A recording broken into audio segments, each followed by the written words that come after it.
Okay, good morning, everyone. Welcome. Let's call this hearing of the Assessment Appeals Board to order for December 7th, 2015.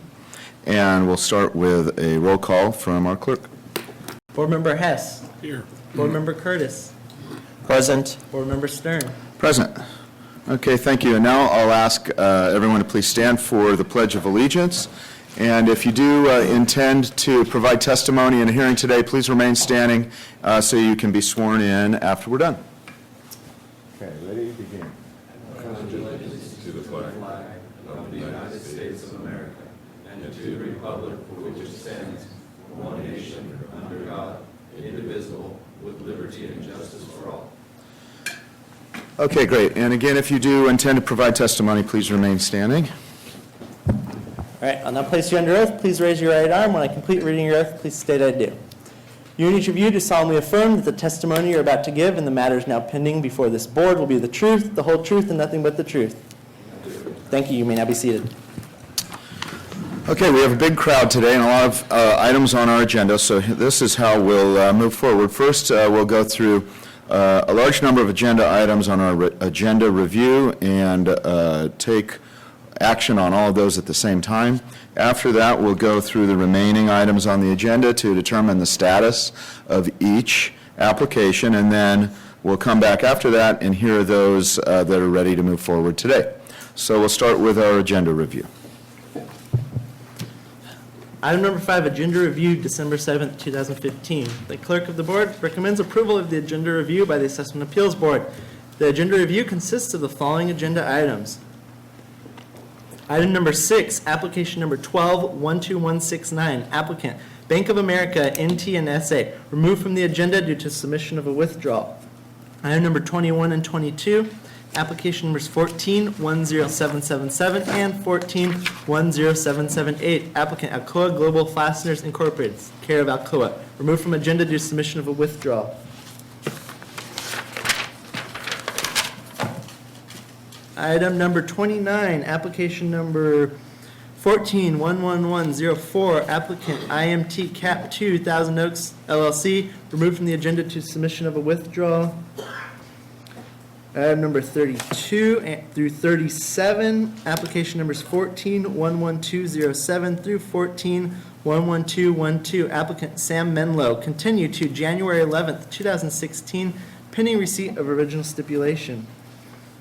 Item number 38, application number 14-11331, applicant Sam and Vera Menlo Trust, continue to January 11th, 2016, pending receipt of original stipulation.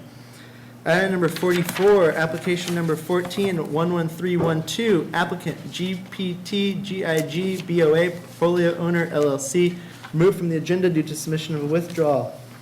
Item number 47 through 50, application numbers 14-11334 through 14-11337, applicant Thomas W. and Arlene C. Luzak, removed from the agenda due to submission of a withdrawal.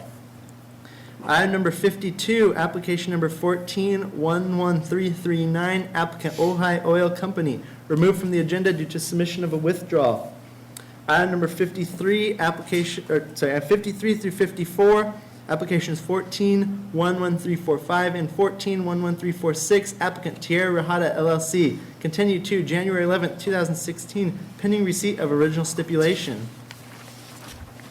Item number 55, application number 14-11444, applicant Las Robles Regional Medical Center / HCA Healthcare, removed from agenda due to submission of a withdrawal.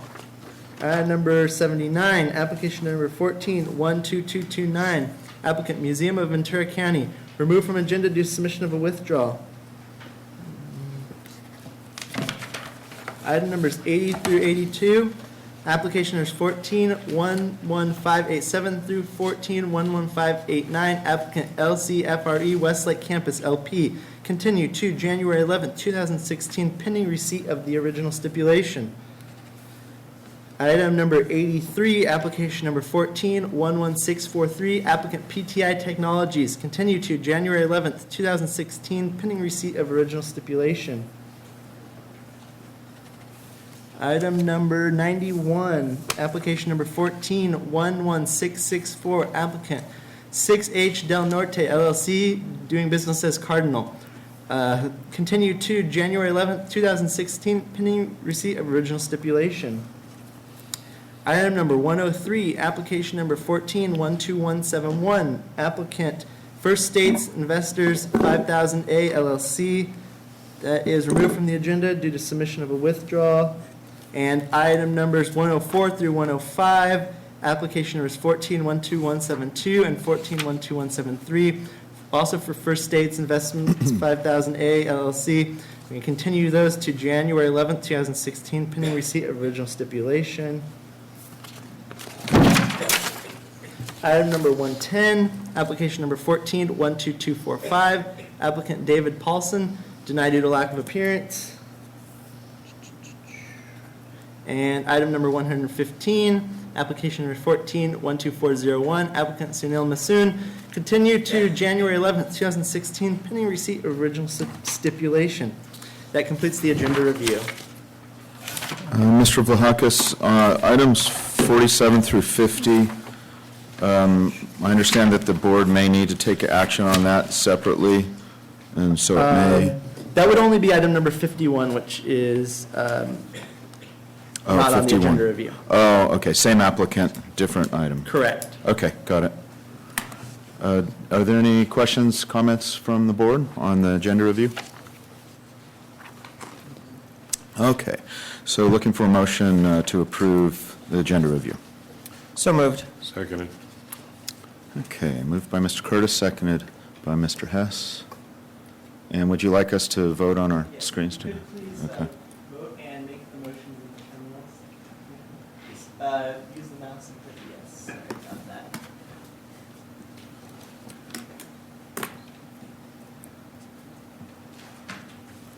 that. Okay, motion carries. We'll go now through the remaining items on the agenda to determine their status. We'll start with items 7 through 11, applications 13-10591 through 95, and the applicant is Steve McCoy.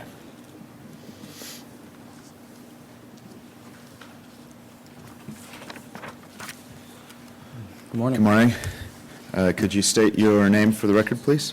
Yes, my name is Kyle Williamson with Tax Assessment Associates, agent for the application. Okay, and Mr. Williamson, I wanted to double-check, make sure you were sworn in this morning. Yes, I was. Oh, you were, okay. Bad information. Okay, is there a question, was there a question from our council? I observed that Mr. Williamson didn't stand during the oath when I looked at the audience. Oh, Did you I later? didn't know this was like a testimony. I thought we were just doing the, so, I mean, we could swear me in now. I just Okay. I wasn't doing a testimony or fighting the case today, so. Yeah, I think I think it's best for us to do that for anyone who Okay. who speaks on behalf of a case, so No or problem. an application. So if we could Apologize, ask Brendan. Mr. Vlahakis. I noticed there were also 3 people on the right-hand side of the aisle that didn't stand when the oath was taken. If they are going to be approaching the podium and speaking, it's appropriate for you to be sworn in at this time. Okay, and they're here.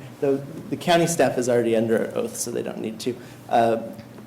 You and each of you do solemnly affirm that the testimony you're about to give in the matters now pending before this board will be the truth, the whole truth, and nothing but the truth. I do. Yes. Thank you. Okay, got that out of the There way. we go. Let's see, it looks like we're continued from July 13th, and Mr. Williamson, are you prepared to move forward today? To my understanding, it was the assessor was going to request a continuance today. Okay, So we were just going to agree with that and then move towards the new year, I believe, so. okay. Let's hear from the assessor if we could. Morning. Morning, members of the board. Kent Meyer, Ventura County Assessor's Office. Mr. Williamson just provided the data to us on November 19th. We have not had a chance to review it all, but it does look like it's incomplete, so we're going to be requesting more information from him. Okay, and sounds like both parties agree on a continuance. Is there a date that, or a range of dates that Does works? the clerk of the board have a preference for dates? Yeah, ooh, hold on. I just want, I'm going to be asking lots of questions about continuances, so we get everything scheduled right. You indicated there's more data required on this case, Yes. correct? Okay, that has not yet been provided. Correct. Okay, because this is a 2013 case, I would recommend continuance to February 29th, 2016, with the proviso that the data be provided 30 days prior. Could we make that 30 days from today?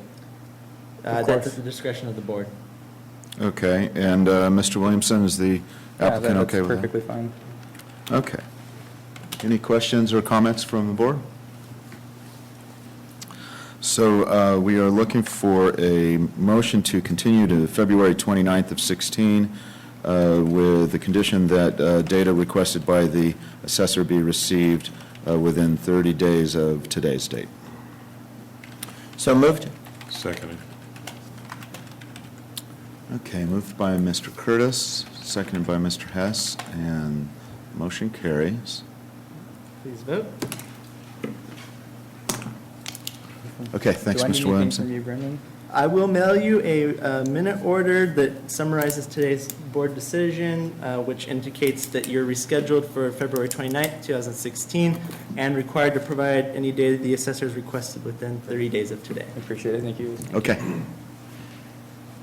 Next, items 12 through 15, applications 13, 12004, 0508, and 10. Applicant is New Albertsons, Inc. Yes, the agent has submitted a withdrawal in these cases this morning. So let me verify everything's there, yeah. So I just recommend that the chair remove the item from the agenda due to submission of the withdrawal. No action is necessary. Okay, so no action necessary.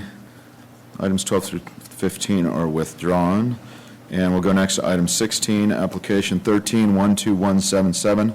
Applicant is Scripps Media, Inc. Yes, hold on just a second. There's a stipulation on this, and we're now going to be changing the recommendation to continue to January 11th, 2016, pending receipt of original stipulation. Okay, any comments from the assessor? No, we've already stipulated with the applicant. Okay. Any questions from the board? Okay, so looking for motion to continue to January 11th of 16 pending stipulation. So moved. Seconded. Okay, moved by Mr. Curtis, seconded by Mr. Hess, and motion carries. Great.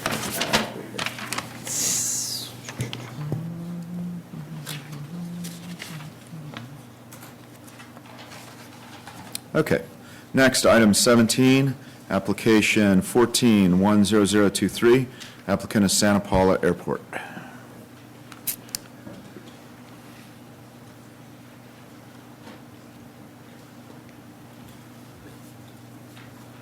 Good morning. Morning. Could you please state your name for the record? Kevin McAtee, agent for the Santa Paula Airport Association. Thanks, Mr. McAtee. Are you prepared to move forward today? We are, however, we're working very closely with the assessor staff at a agreement, so we'd like to postpone it, Okay, continue to a future date? please. Okay. And any comments from the assessor? Good morning, Brooke Hill, representing the assessor's Morning. office. We have been working with Mr. McAtee on a resolution, and he provided us some data on Friday that we would like an opportunity to review. Okay. So if we could continue to January 11th. Okay. Unfortunately, I won't be available on January 11th. Or the following hearing. Okay. Mr. Vlahakis, do you have another possible date? Yeah, we can do February 29th, 2016. And I just want to be sure, both the assessor and never mind. The agent has already requested continuance once. I wanted to make sure which party is requesting this continuance. Is it mutual, or is it the assessor? Is it I the think it's agent? mutual. Yes. Okay. Okay. February 29th, okay with the applicant? Yes, that works fine. Okay. And with the assessor? That's fine. Okay. Is there? Go sorry, ahead. I'm probably going to ask that. Is there any requirement for data to be submitted? We would like any data that you plan on providing at least 30 days from today. Mr. McAtee, does that Agreed. work? Yes. Okay. Any questions from the board? Okay, we're looking for a motion to continue to February 29th with a condition that info requested by the assessor is provided by the applicant within 30 days of today. So moved. Seconded. Okay, moved by Mr. Curtis, seconded by Mr. Hess. Motion carries. Thanks. Thank you. Okay.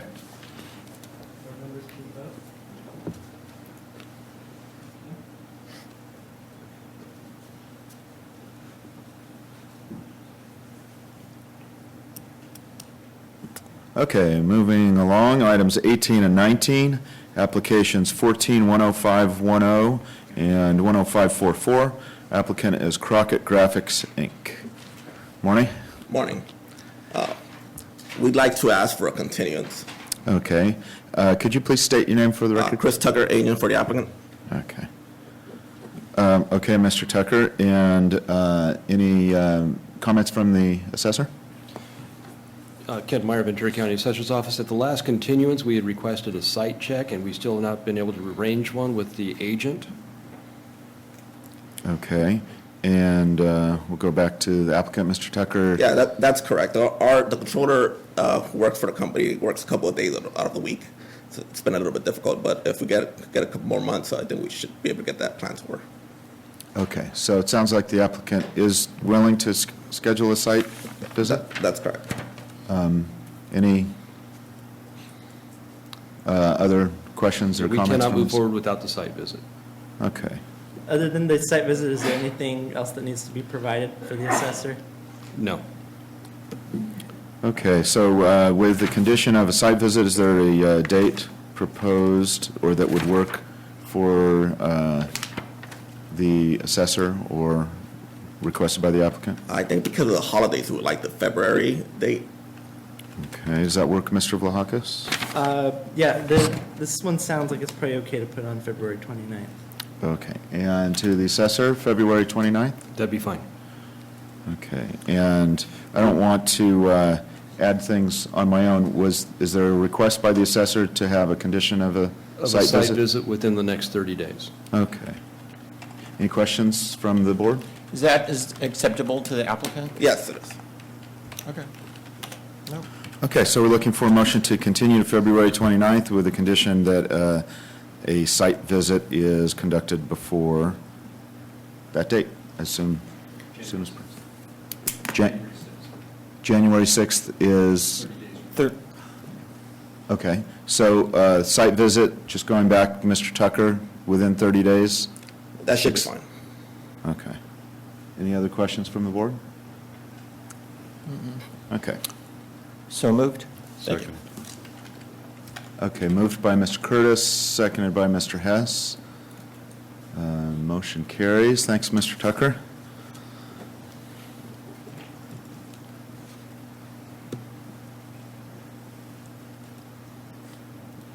Okay, next item 20 on the agenda, application 14-10768. Applicant is Granite Ventura Quarry. Morning. Good morning. My name's Chet Welch. I'm the agent for the taxpayer. Okay, Mr. Welch, good morning. Are you prepared to move forward today? We would like to request a continuance at this time. We also have a conflict on the January hearing date, so if possible, could we move it to the February 29th? Okay, and let's go next to the assessor. Any comments regarding continuance? There was no confirmation of appearance on this, so we are not prepared to move forward. So we would like all information to be supplied no later than January 6th. And if you can discuss this with Mr. Horn in the back, that's who's going to be assigned to the case. Absolutely. I apologize. There was just a miscommunication on where the request was sent, and so I apologize for the work here. Okay, and Mr. Welch, is January 6th acceptable in terms of getting information to the assessor? That should be fine, sir. Okay.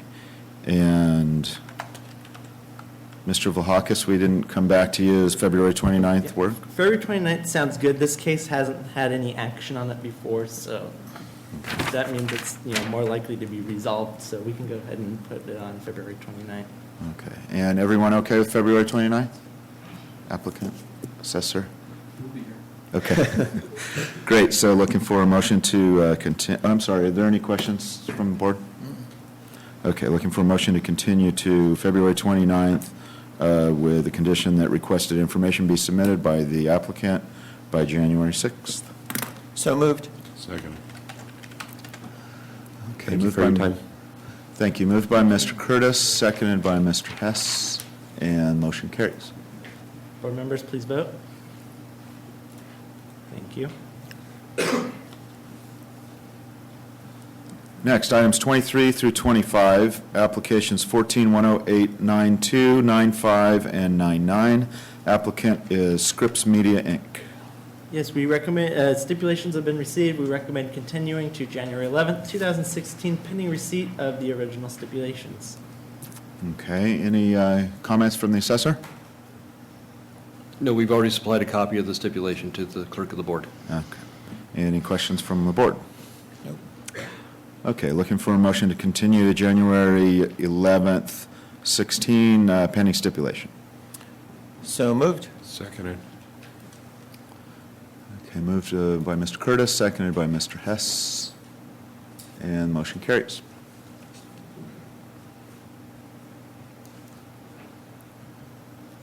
Next, item 26, application 14-10900. Applicant is John P. Scripps Newspapers. Morning. Good morning. Sarah Garrett, Ernst & Young, agent for the applicant. Morning, Ms. Garrett. Are you prepared to move forward today? We are asking for a continuance. The client spun off this particular entity earlier in the year, and we've asked of them to supply us with some data to comply with the 441D, but they need a little bit more time. Okay. And any comments from the assessor? We already sent emails to them back in July requesting the data and it hasn't been responded to yet, so we would like the data no less than 30 days from today. Okay. And Ms. Garrett, is that? We will comply with that, and we'd ask for the February hearing date if possible, due to conflicts. Since there's data required, I recommend the February 29th, 2016, with data provided within 30 days. Okay. And back to the assessor, February 29th, still okay? That's fine. Okay. Any questions from the board? So looking for a motion to continue to February 29th with the condition that data be received by the assessor from the applicant by January 6th. So moved. Seconded. Okay, moved by Mr. Curtis, seconded by Mr. Hess, and motion carries. Thank you. Thank you. Okay.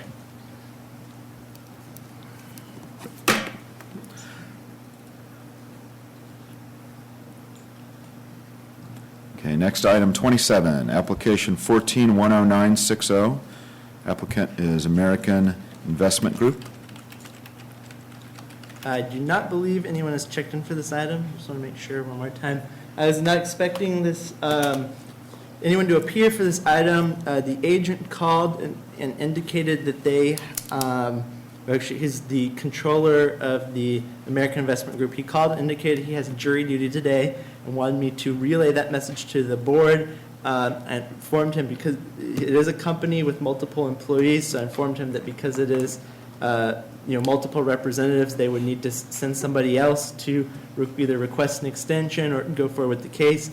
He indicated that they would not be sending someone else in his place, and that he was not going to be able to be here today.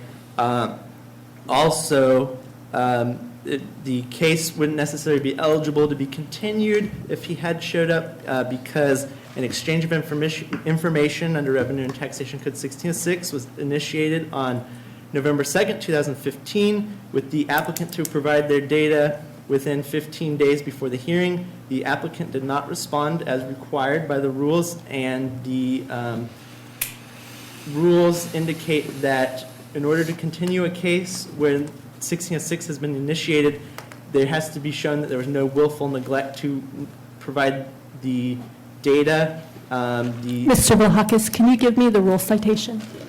I got it here somewhere.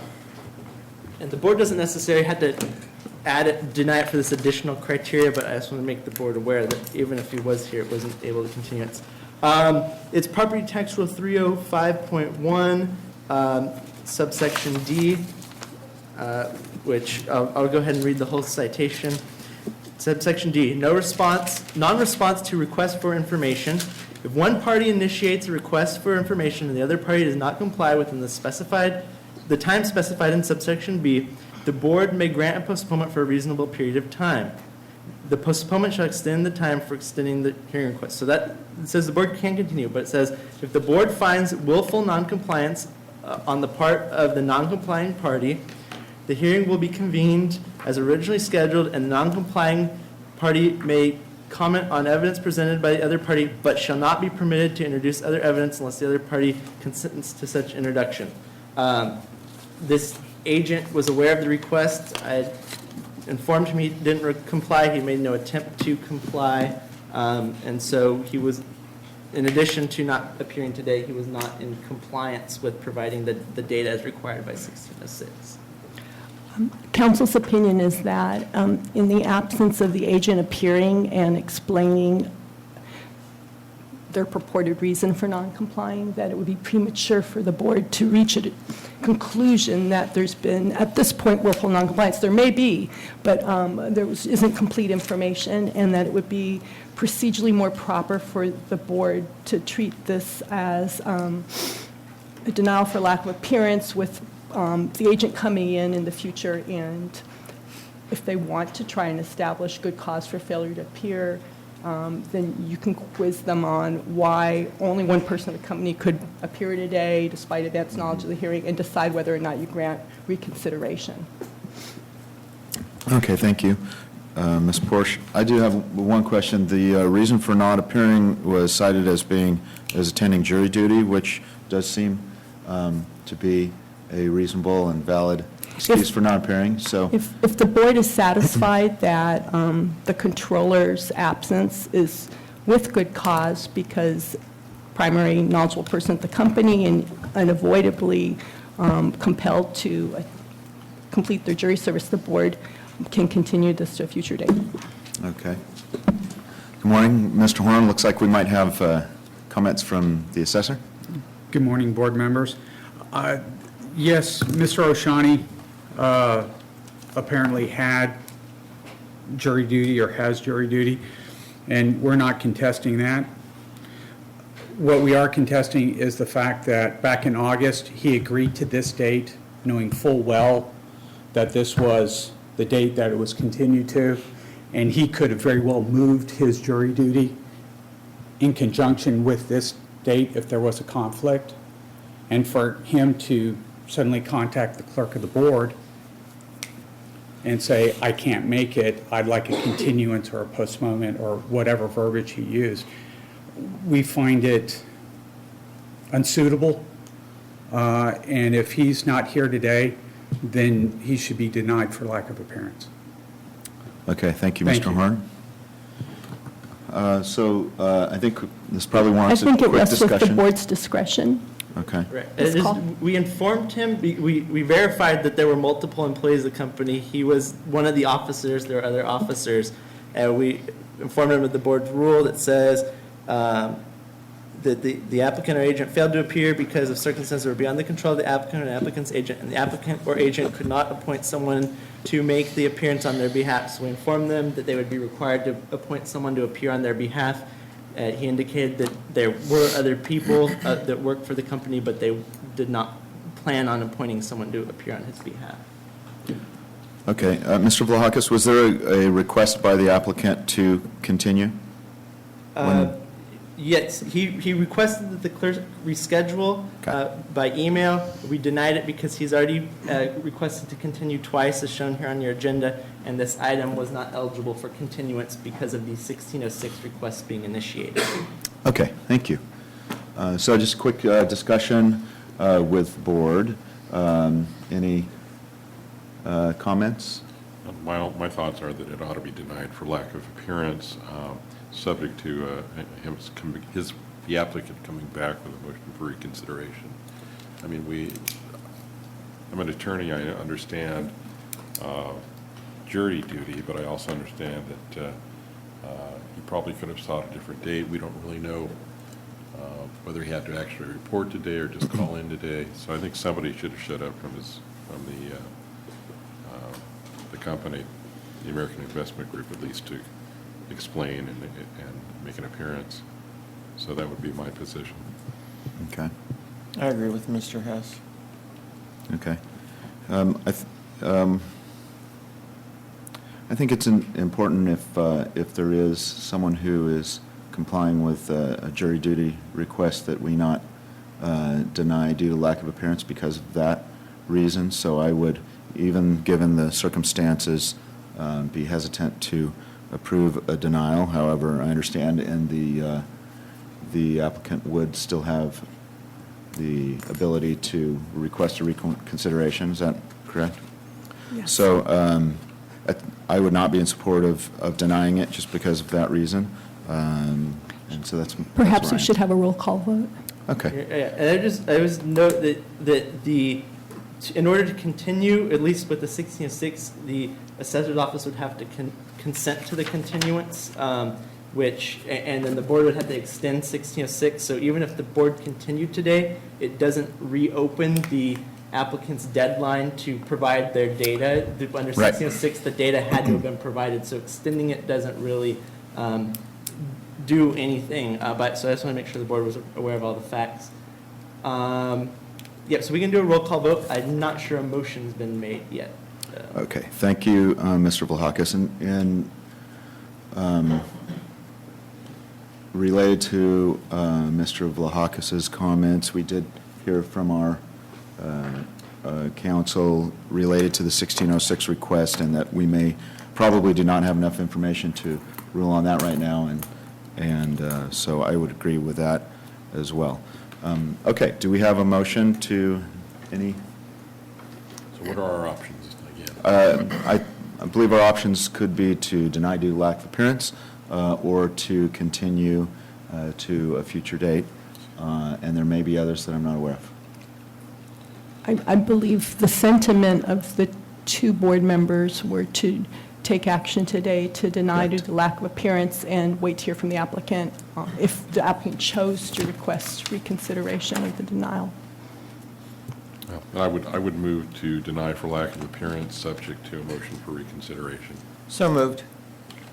Okay, so motion by Mr. Hess, seconded by Mr. Curtis, and we'll have, My computer's frozen. I'll do a roll call as soon as it comes to life. Or we won't. I'll do a manual. our new fancy technology is. Here we go. having a hard Please time. vote. Okay. Right. The motion passes 2-1. Okay, motion carries. Since it's not working, I'll go ahead and read it, or Okay. I'll just go ahead and do a manual vote. Board Member Hess. So a yes or a no? Yes, I'm sorry. Sorry. Board Member Curtis. Yes. Board Member Stern. Nope. All right, so that motion passes 2-1. Okay. Let's go next to item 28, application 1411074. Applicant is Jens Rupsch, and I remember you were here before once, so I apologize if I mispronounce your name. That's all right. My name is Jens Walsh. Okay. Good morning. Morning. Are you prepared to move forward today? Yeah. Okay, and is the assessor prepared to move forward today? The assessor is prepared to move forward today. I'm looking at the agenda, and my recollection was that we started moving forward at the last hearing on August 3rd, and the board actually made the continuance to allow him more time to prepare, because in their opinion, he wasn't prepared. Okay. But at that hearing, we did ascertain that the applicant has the burden of proof on this. Okay, so what we'll do is go through the remaining items on the agenda and come back and hear this as soon as possible. And I'd also like to say that we estimate probably 30 minutes for our presentation. Okay. And Mr. Rupsch, any estimate on how long your presentation might take? 10, 15 minutes? Okay. Okay, great. Thanks for your patience. We'll come back to you. Next, items 30 and 31, applications 14-11114 and 15. Applicant is MEF Realty LLC. Good morning. Morning. Kenton Schubel, Ryan LLC for the applicant. Morning, Mr. Schubel. Are you prepared to move forward today? No, we're not. My understanding of this is that the applications on the agenda today are pending a prior year correction waiting to post. I believe there maybe was some delay and the assessor's in agreement with the request to continue pending that correction to the roll. Okay. And any comments from the assessor? Yes, we're still waiting on the correction to be complete through the auditor's office. And do you suggest a continuance? February 29th, I February think it'd probably be processed by then. Okay. Mr. Schubel? That's acceptable. Okay. Any questions from the board? Okay, so we're looking for a motion, and is February 29th, I assume, is still okay with the clerk? Yeah, February 29th sounds good. I just want to verify there was no data required on this one. Is that correct? No data is required. Yeah, February 29th, 2016 is acceptable. Okay, looking for a motion to continue to February 29th to 16. So moved. Seconded. Okay. And I just need to ask are there any objections to the motion?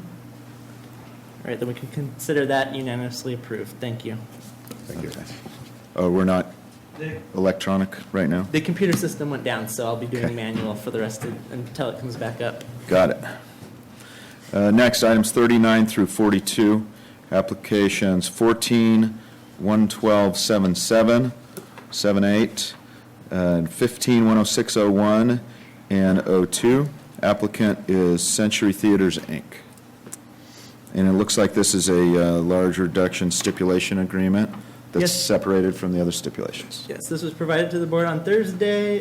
It was attached to the regular stipulations you reviewed. That's one of the first ones. So Okay. it's available for the board to review if needed, and if necessary for the recorded record, the assessor can provide a overview if the board so requests. Okay, so just want to confirm that we all did receive it via email ahead of time and had a chance to review. If not, I have the original here. Any comments from the board? Questions? Any comments from the assessor? No comments from the assessor. No, I've reviewed and approved them. Okay, so looking for a motion to approve items 39 through 42. So moved. Seconded. Okay, moved by Mr. Curtis, seconded by Mr. Hess. Maybe not. And Any objections to the motion? Okay, we'll No. consider that unanimously approved. Thank you. Great. Next, item 43, application 14-11291. Applicant is NLA 118 LLC. Good morning. My name is Brett Raymond Olyate, and I'm the agent for the applicant. It says this is request for reconsideration. The clerk will be handling the presentation of the facts. We recommend this will be very quick, so it's up to the board. We can either go into this right now, or we can review the rest of the agenda and come back as the first item.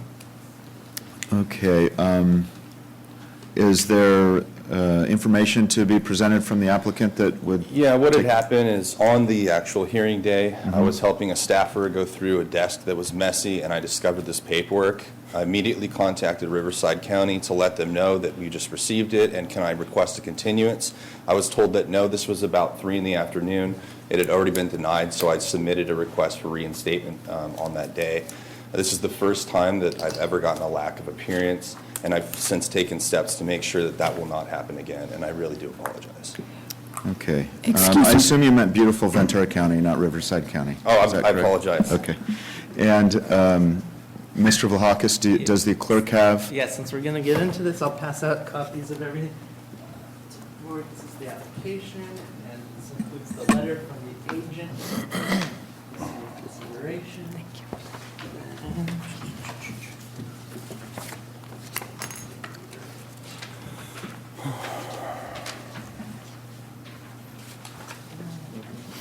Is there any other information from the applicant to be presented? No, that's what Okay. And to the board, I think since we have all of the info presented, this is something we can move forward and handle right now and then continue with the agenda unless there's an objection. I have copies of the board's reconsideration policy. If anybody needs one, a copy was provided to the applicant with their notice of hearing, but I have additional copies if anybody wants one. Do you want a copy of the policy, or? Sure. Okay. Here you go, right here. While reviewing, I do have one quick question for you. This is, looking at the agenda, an agent is representing the applicant, a professional agent, is that correct? Correct. Okay, thank you. So I'll just go ahead and read my Summary of facts, this is item 43. This is a request for reconsideration of the Assessment Appeals Board's decision on August 3rd, 2015, denying appeal 14-11291 for lack of appearance. A hearing notice was mailed on May 29th, 2015. A copy is in your packet. We verified that was mailed to the address on the applications for both the agent and the applicant. The clerk of the board did not receive a confirmation of appearance, nor did the applicant or their representative appear at the August 3rd hearing. On August 5th, 2015, a request for reconsideration was submitted by the applicant's representative. The applicant's representative has stated in their request for reconsideration that the notice of hearing was discovered on an employee's desk on August 3rd, 2015 at 2:30 p.m. This would generally be considered as properly received by the representative as required. Priority Tax Rules 326 and 313A and the Assessment Appeals Board's policy titled Reconsideration Denial for due to lack of appearance, which states good cause shall be defined as one of the following. The applicant or agent failed to appear because of circumstances that were beyond the control of the applicant or the applicant's agent, and the applicant or agent could not appoint someone to make the appearance on their behalf, or two, the applicant or agent had no knowledge prior to the hearing that he or she would be unable to appear as scheduled. This rule also states professionals such as, but not limited to, attorneys, appraisers, and property tax representatives shall be held to a higher standard than non-professionals. The board can approve the request for reconsideration or deny the request for reconsideration. If approved, evaluation hearing will be determined for a later date. Okay, thanks, Mr. Vlahakis. Any comments, discussion from the board or from our council? Well, I'm impressed that they acted so quickly. I mean, August, getting something to us on August 5th for an August 3rd hearing certainly looks like they acted fairly quickly and diligently to seek a reconsideration. Okay. Mr. Curtis? No comment. I agree with Mr. Hess, though. Okay. Any comments from our council? I assume it's within our... It's within the board's Our scope, too. discretion. I recall a situation some months ago where a professional agent's office dropped the ball and the board denied the request for reconsideration, but I do not recall the specifics and how quickly the request for reconsideration was submitted to the board. That doesn't come to my mind, so it's within the board's discretion. Okay. I guess my comments would be related to our own policy if we're generally requiring that a professional agent be held to a higher standard than an applicant directly, than a messy desk as presented by the applicant's representative might not fit within those definitions. I generally am on the side of allowing reconsiderations because I think it's good to hear the cases. So I was definitely in favor of continuing with the jury duty for example, in a prior case, the messy desk reason. I'm not sure that fits, however. I don't feel strongly either way. So looking... At least on my messy desk, it would be good cause, so I would be in favor of the applicant's request. Okay, so is that a motion? Yes. Okay, we have a motion to allow reconsideration. There would, if this motion passes, there will be a second establishing a new date, I assume. Is there a second? I would second it. Okay, moved by Mr. Curtis and seconded by Mr. Hess. And could we have a roll call vote, please? Unless you want to do it electronically, it's up to you, Mr. Vlahakis. Sorry, my brain isn't working. Board Member Hess. Yes. Board Member Curtis. Yes. Board Member Stern. No. Okay, motion passes. Thank you very And much. I just want to don't go anywhere, though. I just want to make sure that the motion was to approve the request for reconsideration. Is that Correct. okay? And so I believe the next step would be to, unless the clerk would handle this separately to Nope. schedule a new hearing? It would be best if we just pick the evaluation hearing at this time. I would recommend April 25th, 2016. Okay, and would April 5th of 16 work for the applicant? 25th. Absolutely. 25th. Pardon me, April 25th. And to the assessor, a continued date or a rescheduled date for the hearing, April 25th, acceptable? That'd be acceptable. However, because there was no confirmation of appearance originally, and he didn't appear, he also did not respond to our 441D letters, maybe someplace on that messy desk also. Okay, So we would like all data that we need no later than January 6th, 2016. And if he could speak to Ms. Viveros in the back, she'll be handling the case. Okay. okay. Will the applicant be able to supply requested information by January 6th? Yes. Okay. Any other questions, comments from the board?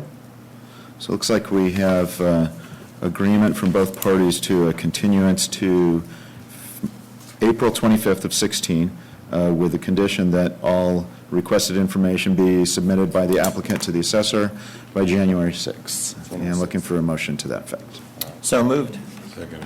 Okay, moved by Mr. Curtis, seconded by Mr. Hess, and motion carries.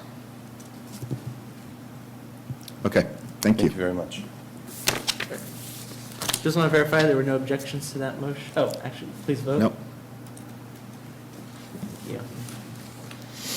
The computer's trying to slow us down, just it's going too fast. Oh, this was the scheduling motion, okay. Yeah, that was only the Okay. vote on the scheduling. Okay, let's move to items 45 and 46, applications 14-11318 and 19. Applicant is Simi Entertainment Plaza. Withdrawals have been submitted on these items. No action is necessary by the board. The chair just needs to acknowledge the withdrawals were received, and these are now removed from the agenda. Okay, thank you. So no action required and withdrawal received for items 45 and 46. Next, item 51, application 14-12244, applicant Thomas and Arlene Lusac. Yes, This is a If the chair withdrawal that we need wishes. to discuss. Okay. This is a little bit unusual. The assessor issued a raise letter. The applicant sought to withdraw, and now the assessor is concurring with the withdrawal. And because of the unusual nature of this particular withdrawal, it's not the typical withdrawal, it's just appropriate for the board, I think, to take action to approve the withdrawal. There's not per se a board policy on this topic, but I think it's appropriate for the board to take action, knowing that both parties want to withdraw, but that there was this history here of originally a raised letter, and I don't know if the board wants to ask the assessor any questions or just take action. Okay. Are there any comments from the assessor? Yes, in this situation, the applicant provided us with the information under 441D, and actually they provided it under 1606 because they initiated that against the assessor.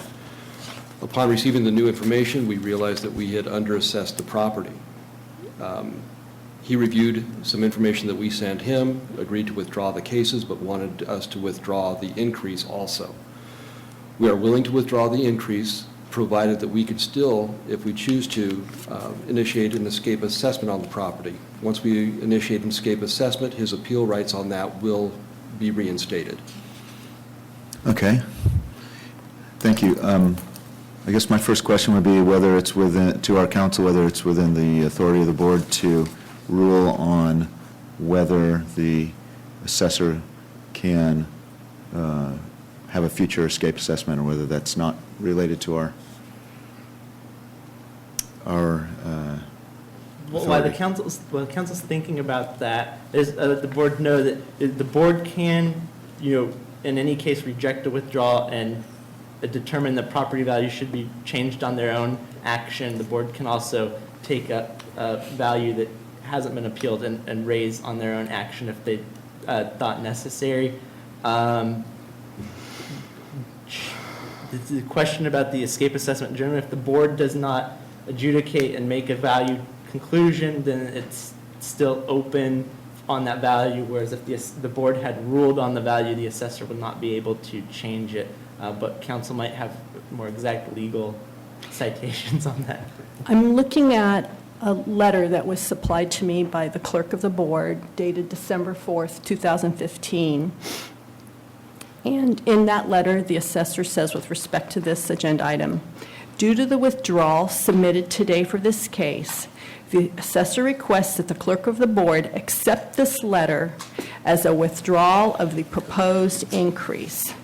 I think the board can take action on what's at issue now, which is the applicant wishes to withdraw, and the assessor has requested the clerk of the board to accept the letter as a withdrawal of the proposed increase, and we'll deal with the item of an escape assessment later if and when it comes up and becomes appealed. Okay. Any questions or comments from the board?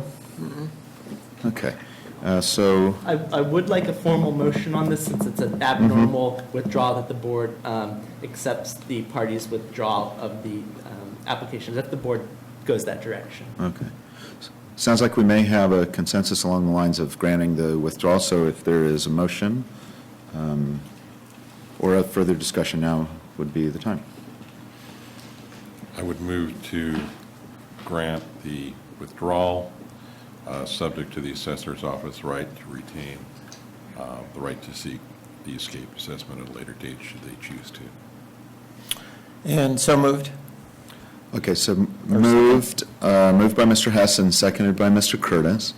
And just one more time back to our council, I assume that the qualifier in the motion is something that makes sense in terms of the binding effect of the withdrawal? If and when the assessor imposes an escape assessment, and if and when the applicant challenges that, then we can all be before the board with the applicant representing their procedural side of that. And if they think there was some impropriety in a late escape assessment, then it's up to them to raise the legal merits, and the board can deal with it at that time.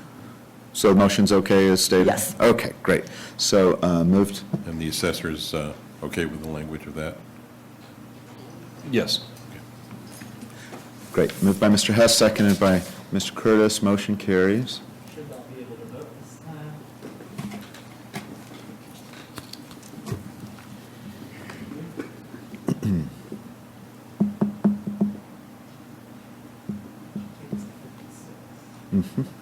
Okay, next item 56, application 14-11465. Applicant is Samuel Sadov.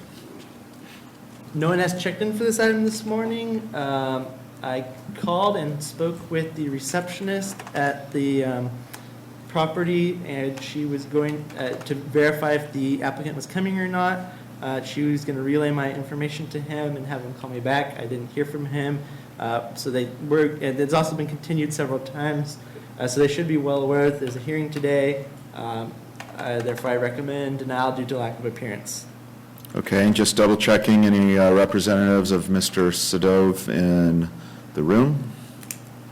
No? Okay. Any comments from the assessor? We expected Mr. Sadov to be here today. There was a question about him amending the application. That would need board approval. Okay. Any questions or comments from the board? Okay, so we may be looking for a motion to deny due to lack of appearance. So moved. Seconded. Okay, moved by Ms. Curtis, seconded by Mr. Hess, and motion carries.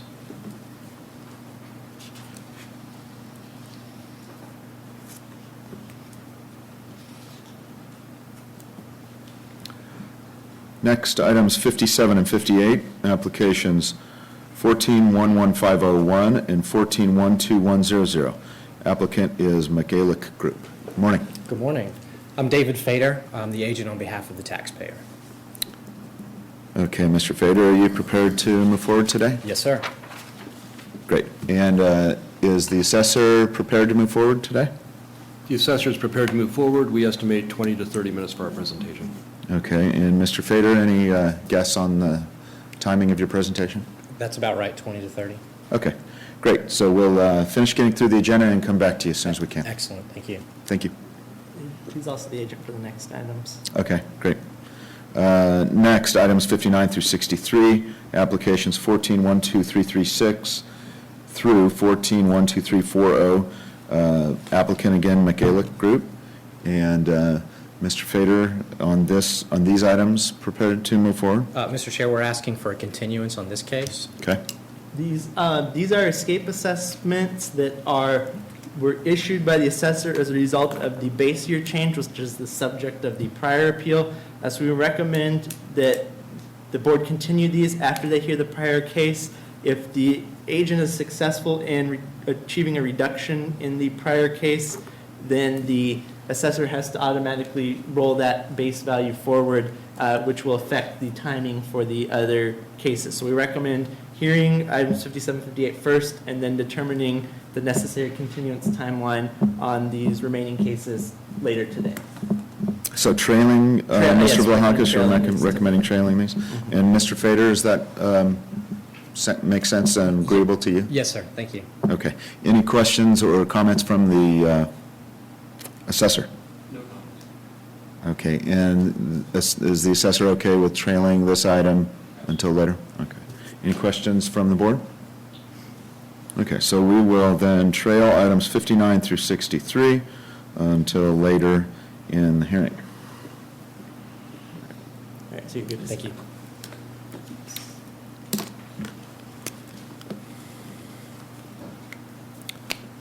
Next, items 64 through 78.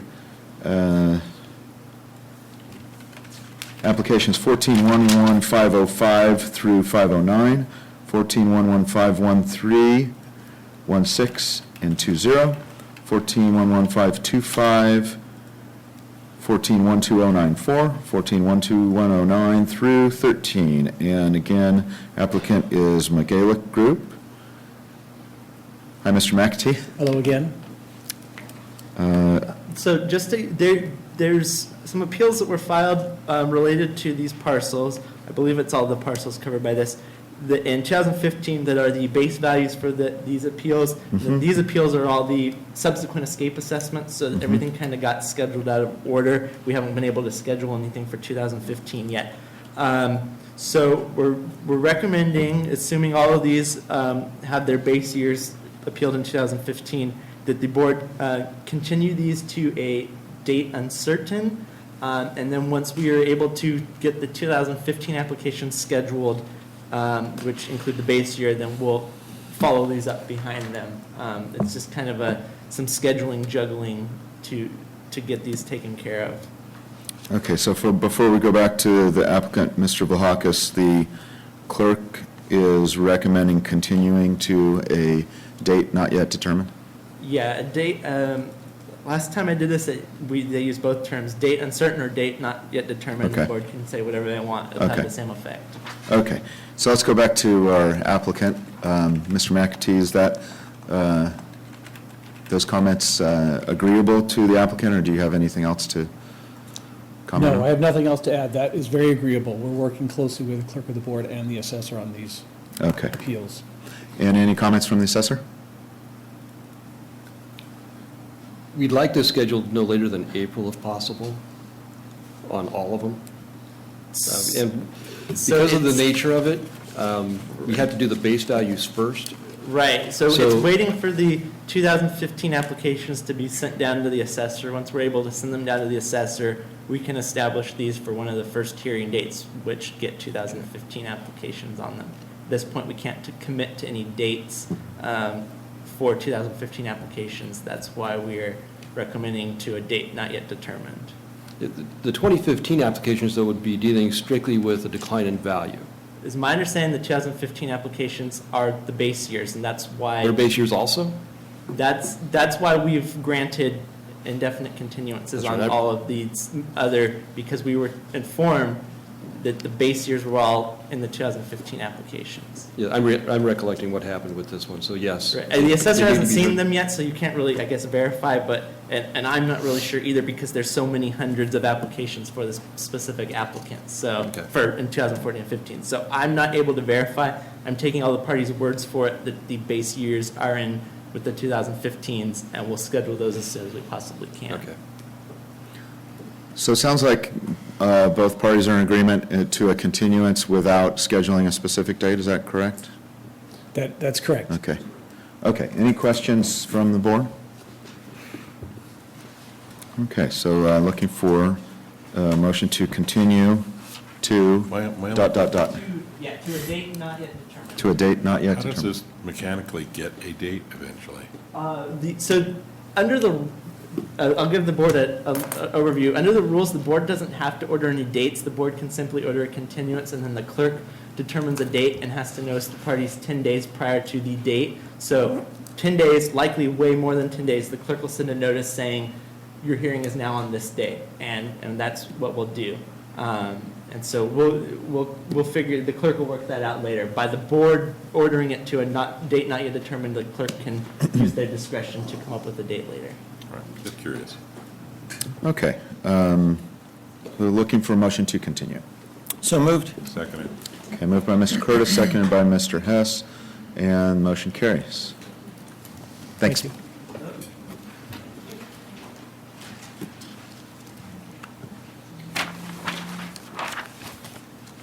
Okay, I believe next we have items 84 through 89. Applications 14-11650-53, 54, 14-11674, 76, and 77. Applicant is SV Marketplace LLC. Yes, no one has checked in for this item this morning. It's being represented by an agent. They originally had probably 100 cases on today's agenda, and they've withdrawn or stipulated most of them. I was speaking with them several times last week because they kept getting certain things wrong, and then we were fixing it. At the end of last week, I gave them a spreadsheet of everything that was remaining open on the agenda and said, this is remaining open for you. They indicated they would either be withdrawing those if they didn't work something out with the assessor. I've been submitting no documentation, so my recommendation would be to deny due to lack of appearance. Okay, and any information from the assessor? We'd be very satisfied with the deal. Okay. And, No comments from the assessor. okay, and no communication from the applicant to the assessor? There's been a lot of communications, just no information really. Okay. And last question from me, did it sound like the applicant intended to appear, or? From my conversations last week, it sounded like they were either hoping to settle with the assessor or they were going to withdraw. Okay. I asked if they wanted to go forward today. They made no mention of going forward. I said, would you be continuing? They said they didn't plan on continuing anything. So it was my expectation that they would have withdrawn or stipulated by now. They didn't submit any paperwork, but I'm not surprised. I had to go back and forth with them lots of times last week to get things corrected that were coming in wrong, so. My notes show that we had no evidence that there was a reduction warranted, so Okay. we made no more communications. Thank you. Any questions, comments from the board? Okay, probably looking for a motion to deny due to lack of appearance. So moved. Seconded. Okay, moved by Mr. Curtis, seconded by Mr. Hess, and motion carries.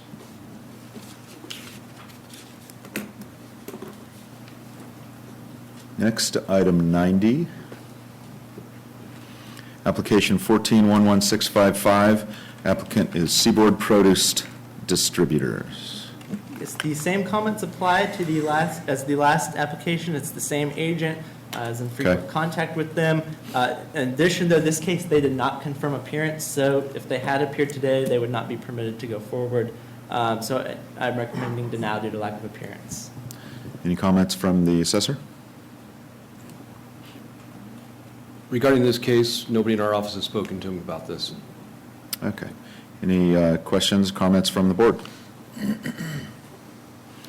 Okay, hearing none, we'll ask for a motion to deny due to lack of appearance. So moved. Seconded.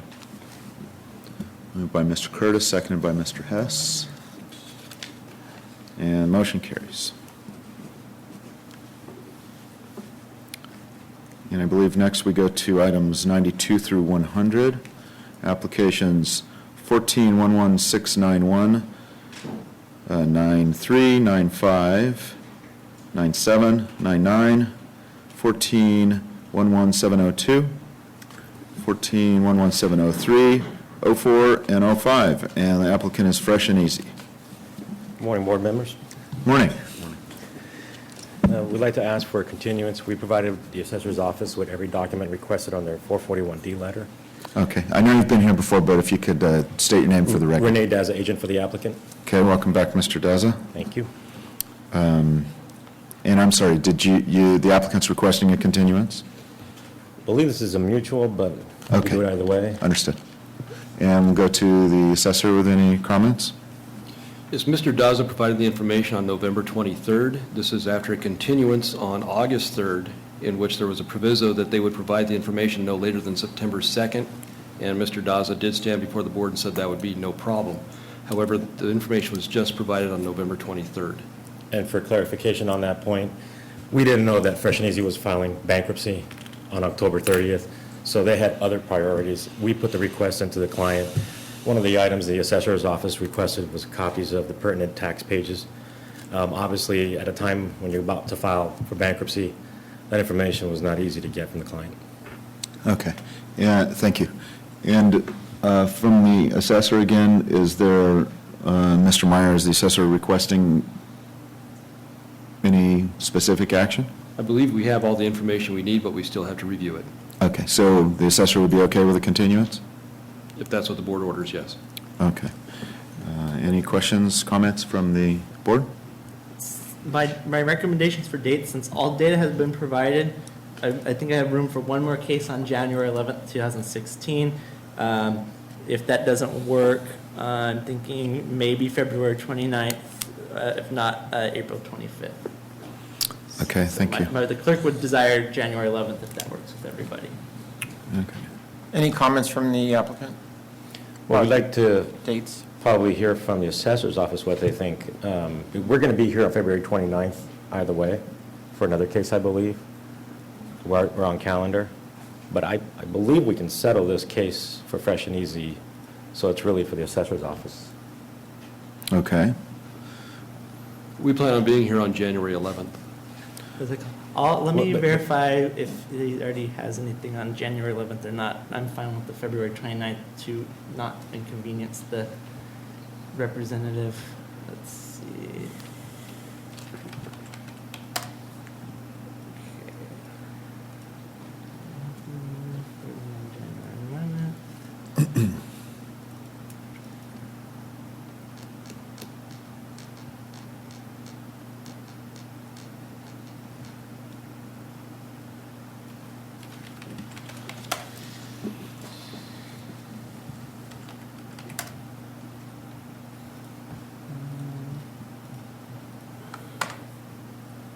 Okay.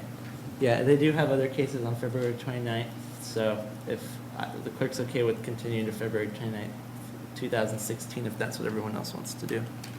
And Mr. Daza, it sounds like the applicant is requesting the 29th of February rather than January 11th because of other things scheduled, is that correct, or is it either fine?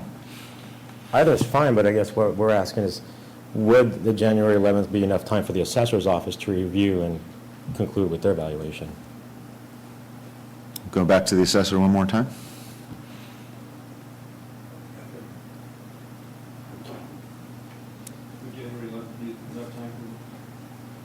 Efren? Would you be able to review the data by January 11th?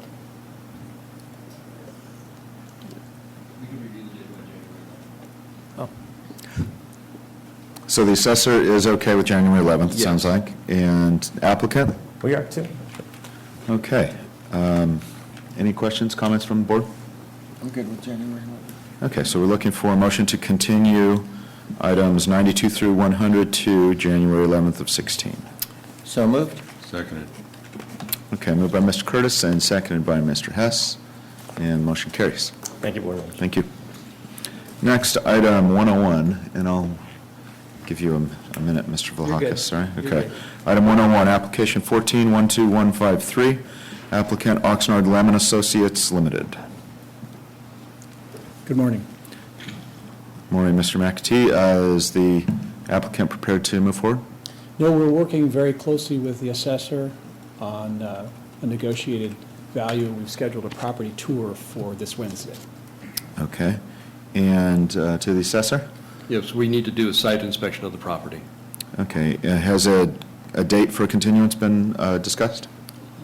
Mr. McAtee is not available on January 11th, so if there's still room for February 29th, we'd like that date.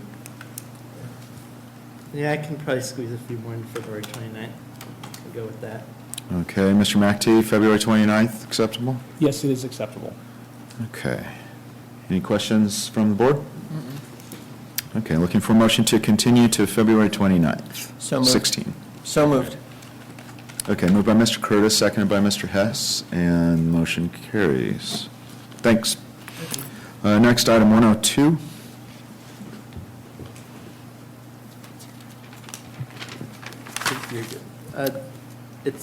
Item number 102 is a large value stipulation sent to the board for approval. It was provided to you by email on Thursday, and it's also in the board's materials, the blue folder, if the board needs to review it.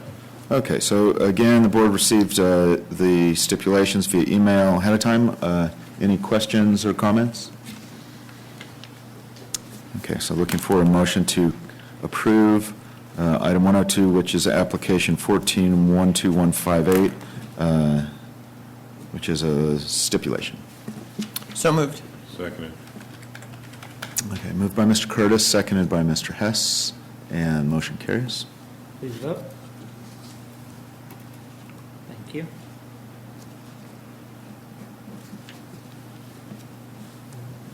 And I believe that takes us to items 106 through 108.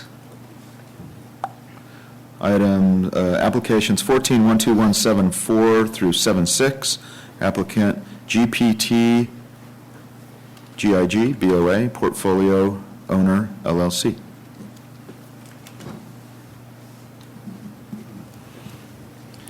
Good morning, Kenton Schubel, Ryan LLC for the applicant. Mr. Schubel, what is the status of this application? So these applications are annual bill Prop 8s for the base year stipulations in items 103 through 105 immediately preceding it. And stipulations were provided by the assessor this morning, and I signed them. Okay. Any comments from the assessor? Sounds like we just are looking for a continuation. Yes, we're just waiting for the, well, actually, we do Pending? have the originals signed already, so we just want to continue this to January 11th so we can have them approved. Okay. All right, so I'd recommend continuing to January 11th, 2016, pending receipt of original stipulations, since those are in the county's possession. Okay. Any questions from the board? Okay, so looking for a motion to continue to January 11th of 16, pending receipt of original stipulations. So moved. Seconded. Okay, moved by Mr. Curtis, seconded by Mr. Hess, and the motion carries. Thank you. Thank you. Next is item 109. Good morning, my name is John Zaki. Good morning, and this is application 14-12204. Welcome, Mr. Zaki. Thank you. Are you prepared to move forward today? Yes, please. Okay. It'll And take around 6 minutes, my presentation. okay, thank you. And to the assessor? We're prepared to move forward. We anticipate 15 minutes for this, for our presentation. Okay. So Mr. Zaki will finish getting through the agenda and get back to your application as soon as we can. Thank you. Thank you.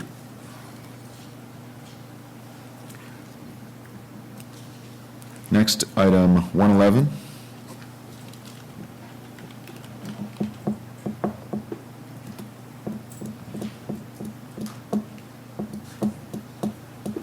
And Good morning. good morning. My name is Daniel Bone. I'm the agent for the applicant. Okay, good morning. And we'll just wait 1 second to make sure our clerk is on the same page.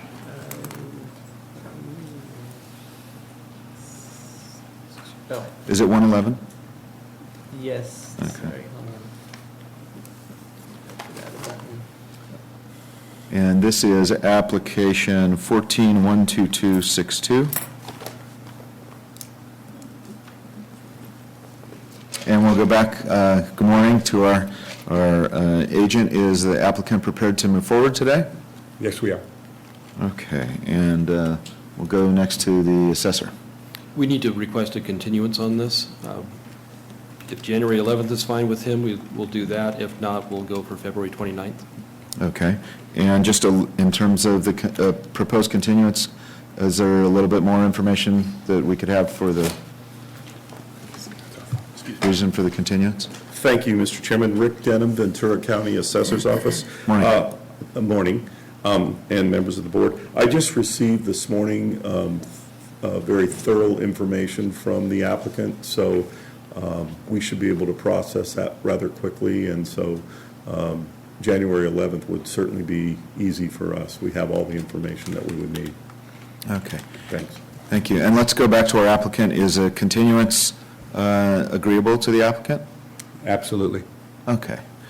And go next to our clerk to sort out the details. January 11th should be fine. It sounds like all the data's been provided, so I don't object to January 11th. Okay. Is the applicant okay with January 11th for a continuance? Yes, sir. Okay. And just double checking with the assessor.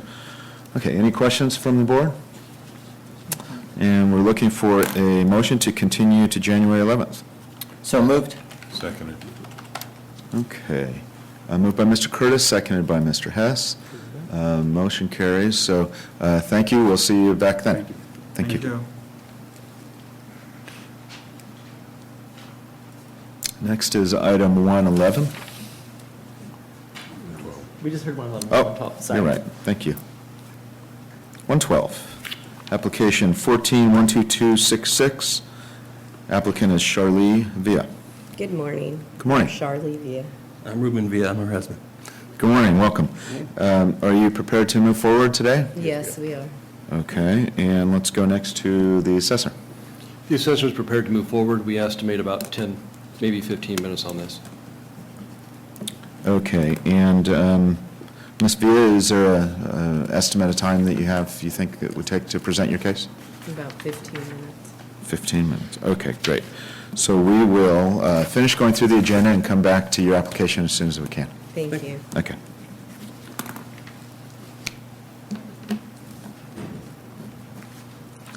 And next we have items 113 and 114, applications 14-12363 and 14-12364.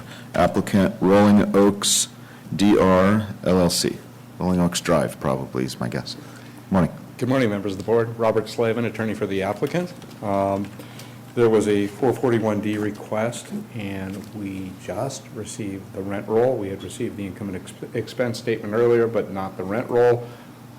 We would like to request a postponement continuance to the February date. I do have a conflict on January 11th, and I would like to present the information to the assessor. Okay, welcome back, Mr. Slavin. Thank you. Any comments from the assessor? Just, we'd like to make sure we have all the data no later than January 6th. Should have it here. But we want to confirm that that's all of it. Sure. If you need anything more by February 29th January is 6th, fine not a for problem. continuance. Okay, and let's see, Mr. Slavin had talked about the February 29th date as possibility. Is that still an option, Mr. Vlahakis? Good with us? And to the assessor, February 29th acceptable? That's acceptable. Okay. And then, Mr. Slavin, if there is any additional data requested, it sounded like you said it could be provided by the 6th of January. Okay. Any questions from the board? So looking for a motion to continue items 113 and 14 to February 29th of 16. So moved. Seconded. Thank you. Okay, moved by Mr. Curtis, seconded by Mr. Hess, and motion carries. Thanks, Mr. Slavin. Next, item 116. Application 14-12416. Applicant is Sarabia Family Trust. Please raise your hand. Oh, I'm sorry. So we're just confirming, it sounds like you haven't been sworn in yet, so we'll do that first. You solemnly affirm that the testimony you're about to give and the matters now pending before this board will be the truth, the whole truth, and nothing but the truth? I do. Thank you. Good morning. Could you please state Good your morning, name? members of the board. I'm Frank Sarabia for the Sarabia Family Trust. I'm here to request a continuance. The continuance is based on an assessment that should have been included in the original stipulation dated, stipulation of assessed value dated on October 28, 2014. I believe there was some sort of a misunderstanding with that value, and Mr. Denham was going to provide us with a letter to that effect. Okay. I'm sorry, Rick Denham, Ventura County Assessor's Office. We had a prior stipulation in 2013, and that may affect the 2014 situation that's here. And because it was a no confirmation case, we did not go over it in depth. I didn't go over it in depth with my supervisor, so a continuation would be in order. This may or may not need to go forward depending on if the 2013 sort of superseded this, but we're not 100% sure, or obviously he needs his full rights if it didn't. So, but the assessor's office needs to analyze our prior stipulation approved by this board, and it may in fact apply to either part or all of this current case. Okay, thanks, Mr. And Denham. that's why we also agree with him that a continuation would be in order. And obviously, with no confirmation, we didn't prepare a case. Okay, is there a date that both parties might agree on? We're open to anything. We're open. Okay. I'm not sure. I would recommend April 25th, 2016, probably, since Okay. it hasn't, since there's been no prior discussions or anything on this before, just move it out, so we don't have Okay. any scheduling conflicts. My only concern is, are we within the 2-year rule? Yeah, it's a supplemental, so it was filed at the end of last year, so thank you. it's no time crunch Thank on you. that. Okay, and Mr. Sarabia, is April 25th acceptable? That's acceptable. Okay. Any questions from the board? Okay, so we're looking for a motion to continue to item 116 to April 25th of 16. So moved. Seconded. Okay, moved by Mr. Curtis and seconded by Mr. Hess. And the motion carries. Thank you. Thank you.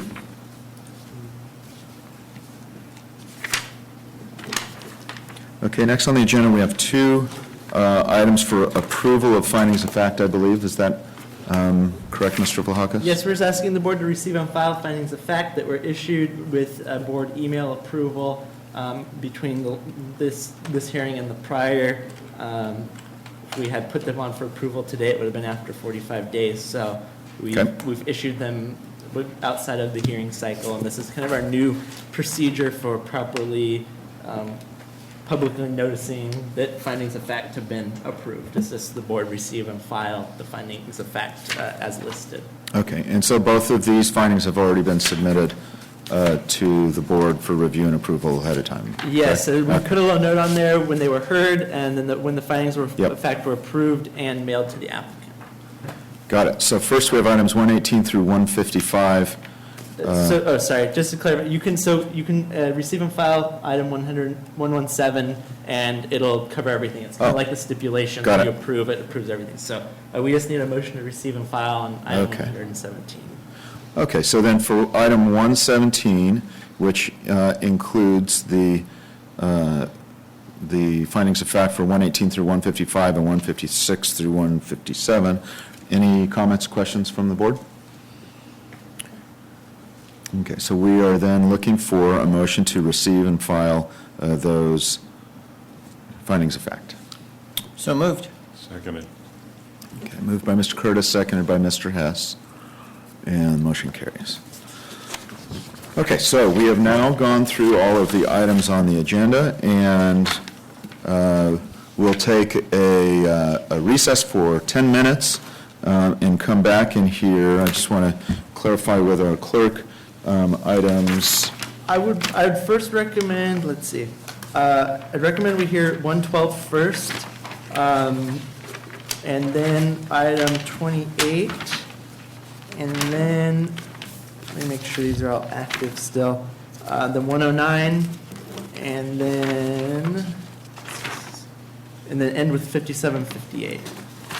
Based on the time estimates and the nature of the cases, I think that'll most efficiently get these shortest cases out of here quickest.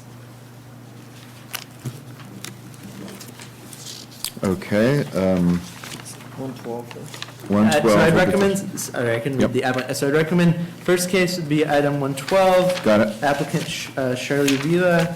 The second one would be number 28, Jens Roich, and followed by 109, John Zaki, ending with 57 through 58 on the Gaelic group. Okay, so we'll be in recess for 10 minutes, and then the next, we'll hear the application, item number 112, Charlie Villa, when we come back. Thanks.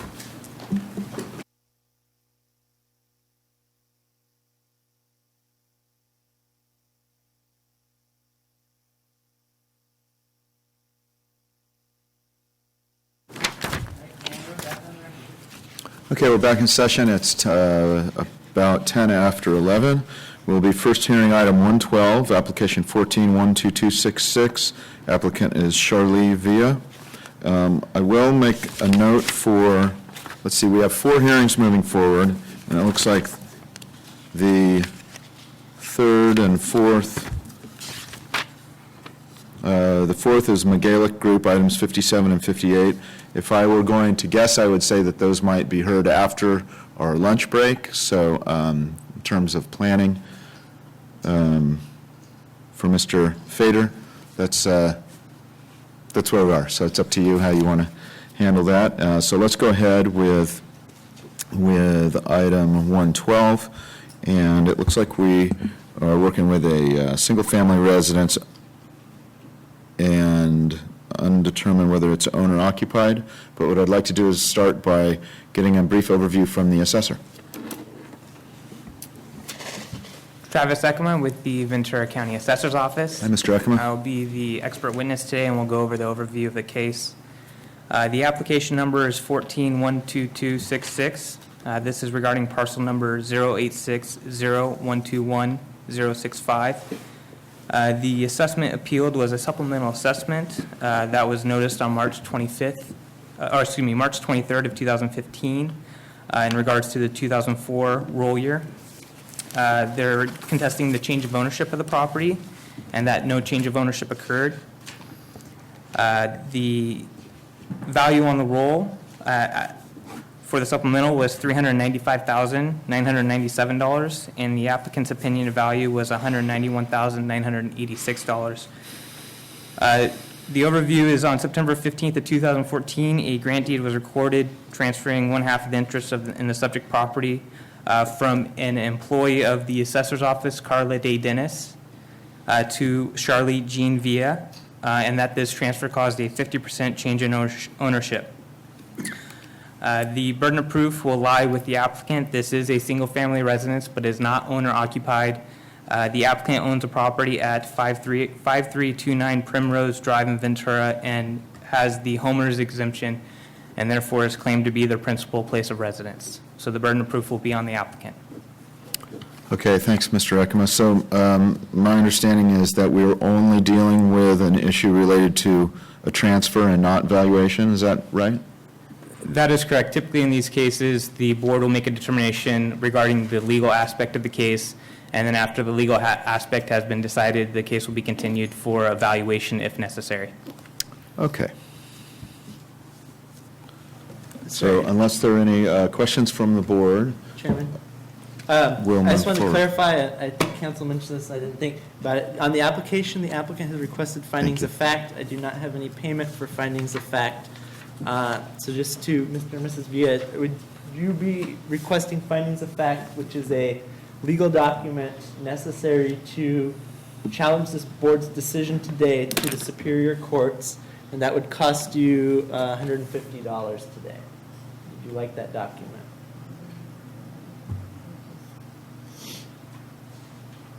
We'll go with the board's, it's not working. Oh, thank you. We'll go with the board's decision. Okay, so findings of fact are not requested.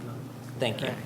Okay, thanks, Mr. Vlahakis. So we'll go through the hearing, start with a presentation by the applicant, then the board and the assessor will have a chance to ask questions, and then we'll do it in the reverse order and end with closing summaries, and the applicant will have the chance to be the last to provide a closing summary as well. So whenever you're ready, if you would go ahead and you can present whatever information you have.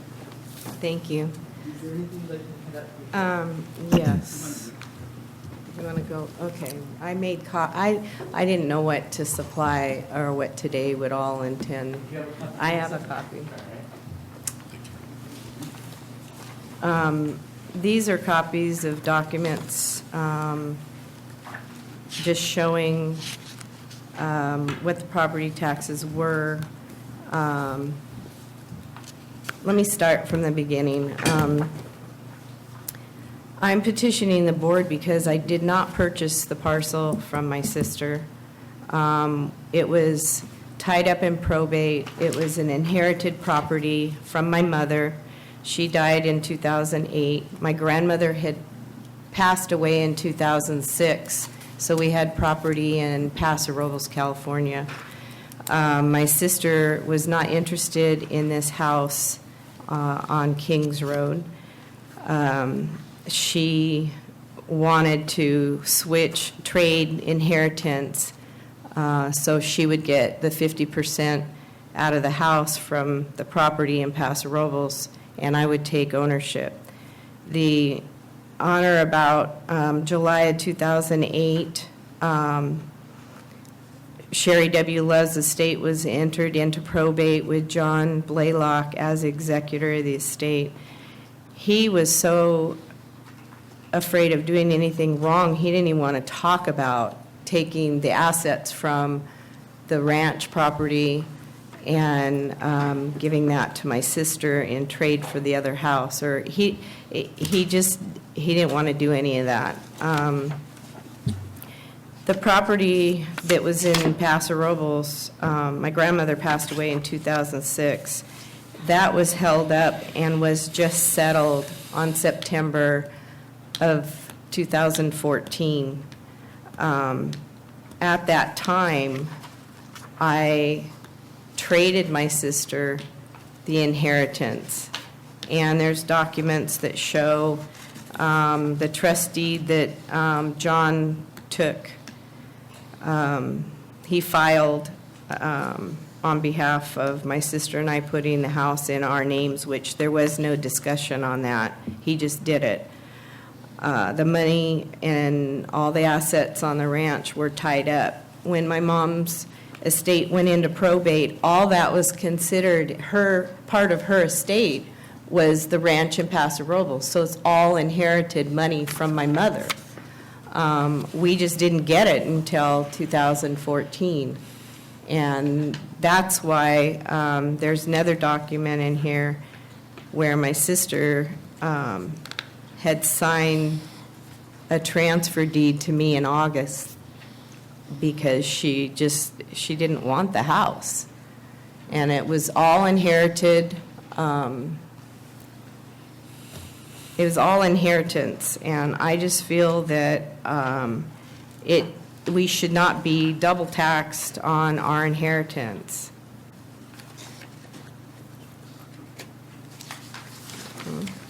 Oh. And then I show the different assessments. I traded my sister Carla Dennis for her interest in a Kings Road house with the inheritance that I received from the distribution of my grandmother's estate, which was already part of my mom's estate that went through probate. This is all inherited from the same estate, and I do not believe that the Ventura Property Tax Board should have raised the taxes on the Kings Road parcel. Okay. My stepfather is living in that house, and I didn't want to displace him. He was having a hard time dealing with my mother's death. Okay, thank you. And it looks like we have supporting documents based on what you just presented. Is there any other information you'd like to present right now? No, I don't think so. Okay. Thank you. So we'll go next to questions from the assessor to the applicant based on the information that was just presented. Yes, thank you, Ms. Villa, for the presentation you provided here today. The assessor just had some questions just for clarification purposes, please. When your mother passed away, the trustee of the trust, John Blaylock, He deeded the property to you and your sister, correct? Each with 1/2 interest in the property? Correct, Okay. because,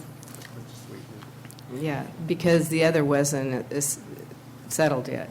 And then recently and are you aware that anytime there is, that someone passes away, that there is it's considered to be a change of ownership? When anybody passes away? Yes, when an owner of real property passes away and the property passes through an inheritance to whoever is inheriting the property, are you aware that triggers a change of ownership? Yes. Okay.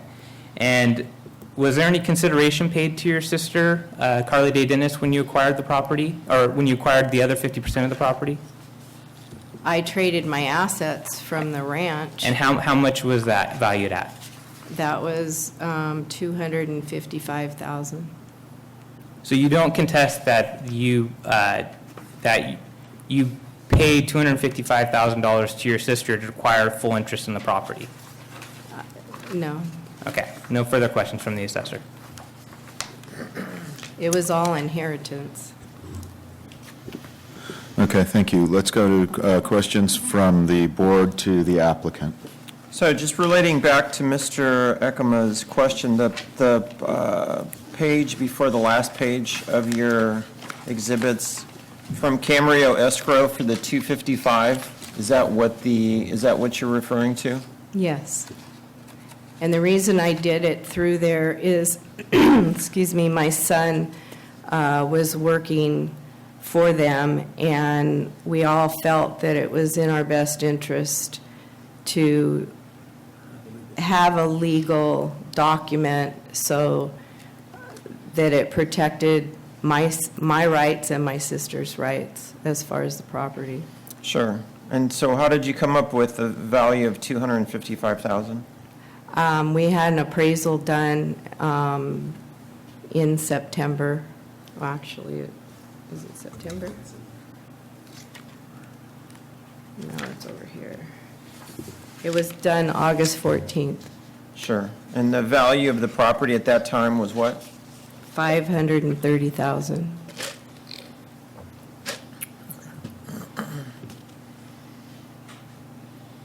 And again, the type of transfer was it grant deed or quitclaim deed I believe it was a quitclaim. at that time? She did it August, Says the closing date is right here. September 15th. It was done August 27th, 2014. I have copies of this if you'd like to see it. Sure, thank you. And by the way, the first packet that was handed out, we'll call applicant's Exhibit 1, and this next document will be applicant's Exhibit 2. I think there's 6 there.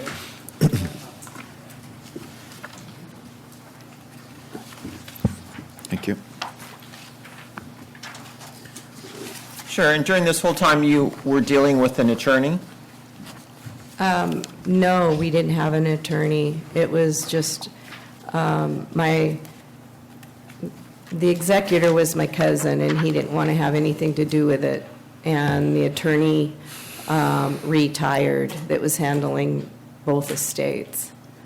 So my sister and I just, we had been talking about it for years, that, when things were settled, that we would just trade, one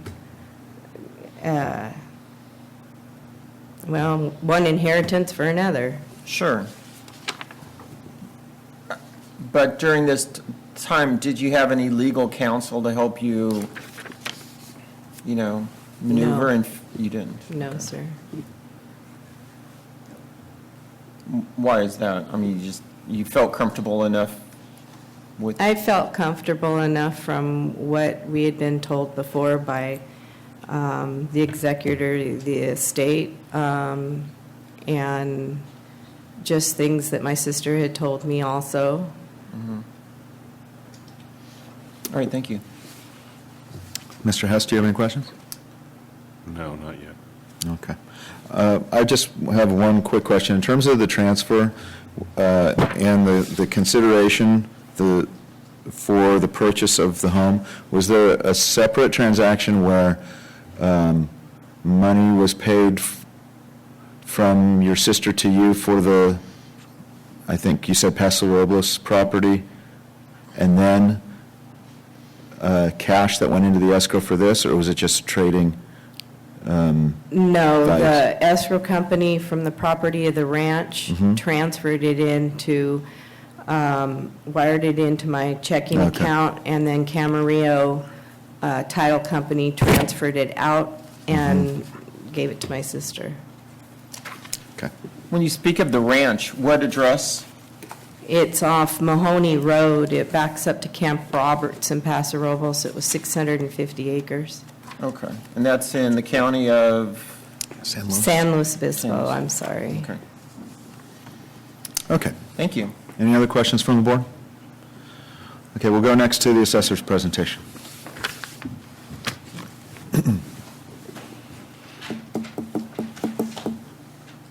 I'm sorry, one last question. Did you have a valuation of that property at any time? Thank you. The property in San Luis Obispo? Yes.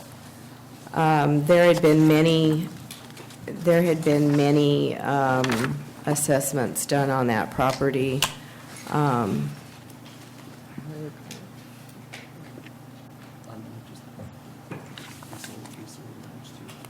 There was trading amongst the sisters. My mom had 4 sisters, and there was trading for one parcel, so it took a long time because there was an attorney, the Ambrec office in in Santa Barbara handled it. There was a lot of, there's a parcel that was transferred, so all the numbers kept changing of what we were to get, what we were to receive from but the total of the sale is on, the amount that I got is in the packet that shows from the title company. I believe it's First Title from San Luis Obispo. That was the amount that I received, and out of that amount, $255,000 was transferred out for the trade on the property on Kings Road. All right. All right, thank you. Any other questions from the board? Okay, we'll go to the assessor's presentation. Again, Travis Ekema with the Ventura County Assessor. We can skip the first couple pages. The first page is just the board introduction. Just to let you know, this is printed front and back. Okay. Then we have a little table of contents, the introduction, which I went over earlier. We had a little thing about burden of proof, in which the applicant presented their case first. So if we continue to page 6 of Assessor Exhibit A, we can go over some of the ownership history of the property.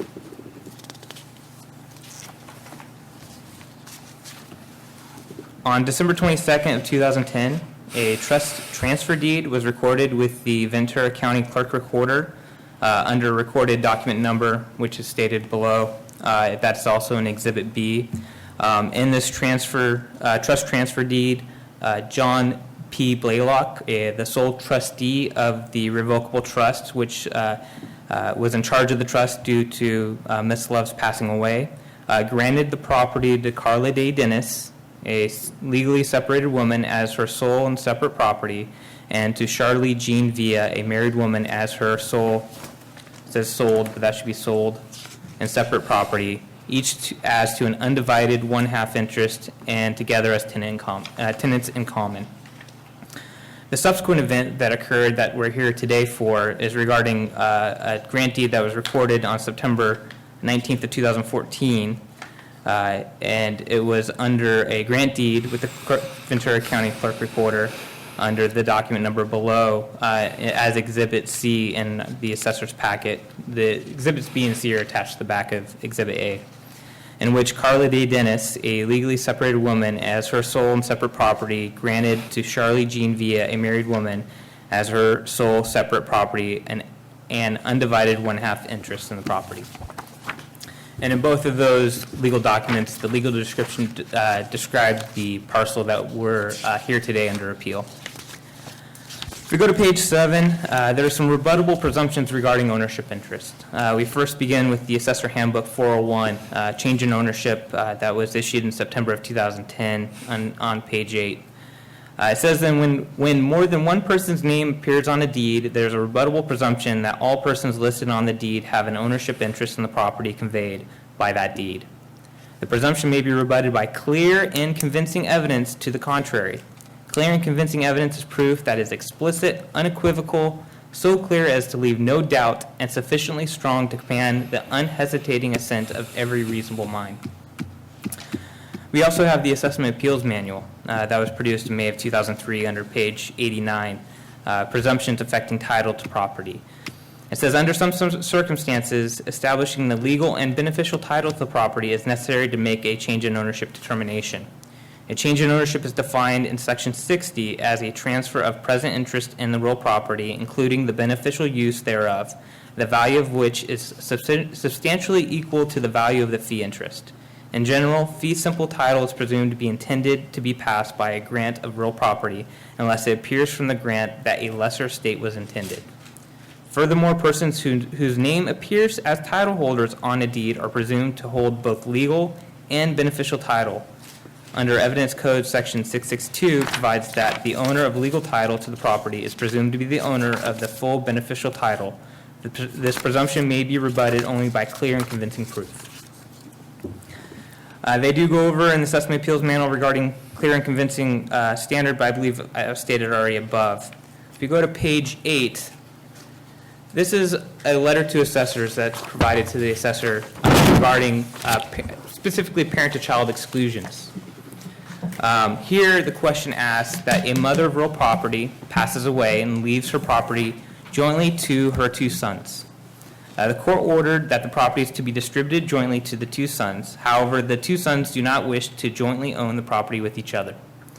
Thus, son A conveys his interest in parcel 1 to son B, and son B conveys his interest in parcel 2 to son A, resulting in son B owning parcel 1 and son A owning parcel 2.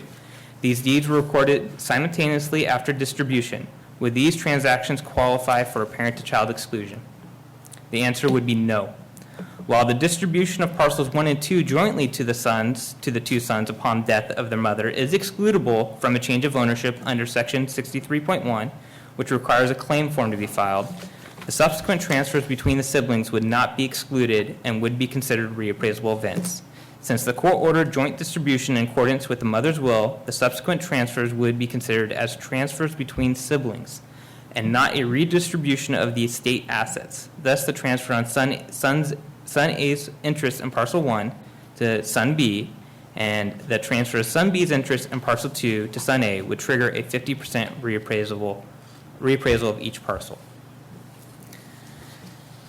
On page 9, we're going to go over the change of ownership determinations for each of the deeds that we had. So the first deed, again, was that transfer trust deed, which was recorded on December 10th of 2010, in which the trustee of the trust transferred the property from the Sherry W. Love Revocable Trust to Carly Day Dennis and Charlie Jean Villa, each with 1/2 interest in the subject property as tenant in commons. It's a legal document that was recorded that is presumed the title is both in Charlie Jean Villa and Carla Day Dennis.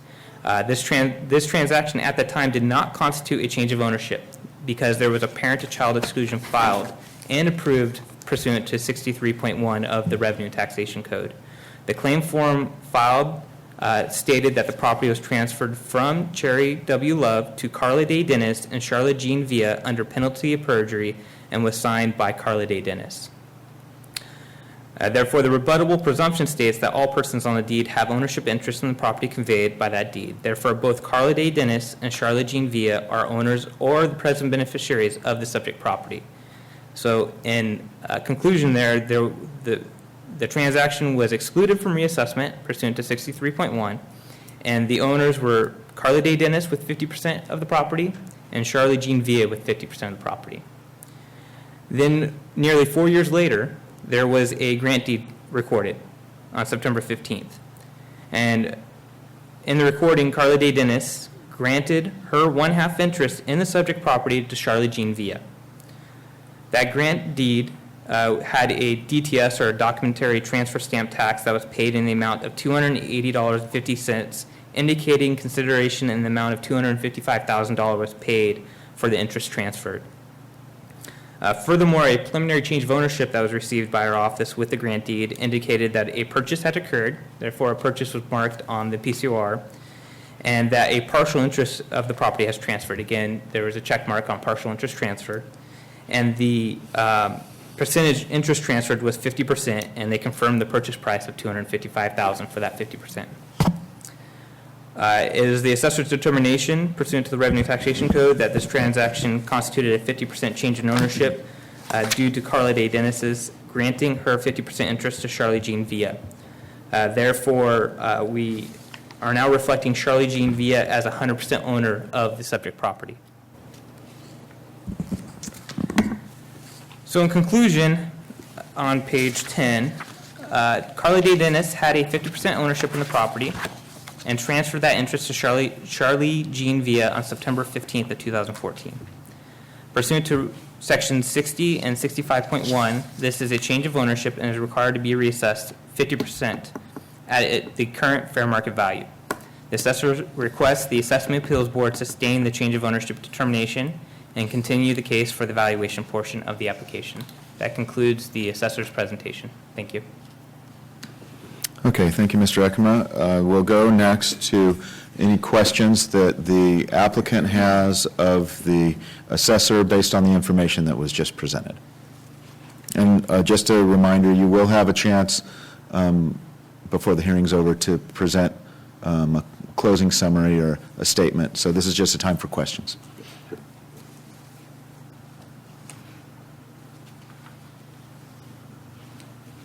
I don't have any questions to ask. Okay. Okay, thank you. Any questions from the board to the assessor? So just to be clear, Mr. Ekema, the event that triggered the reassessment was the event that happened on September 15th of 2014? That is correct. There is no exclusion from reassessment between siblings, so that did trigger the reassessment. That is what the appeal, that's what triggered the notice of supplemental, that which the applicant filed the appeal on. Yes. So they were good up until that time? Correct. They were still maintaining the mother's base year on the property because there had been no change of ownership that occurred. The change of ownership that occurred when it transferred from the parent to children, which the parent was Cherry Love, when it transferred from Cherry Love to Carla Day Dennis and Charlie Jean Villa, that was excluded from reassessment because they filed an exclusion claim form under 63.1 and was approved. Okay.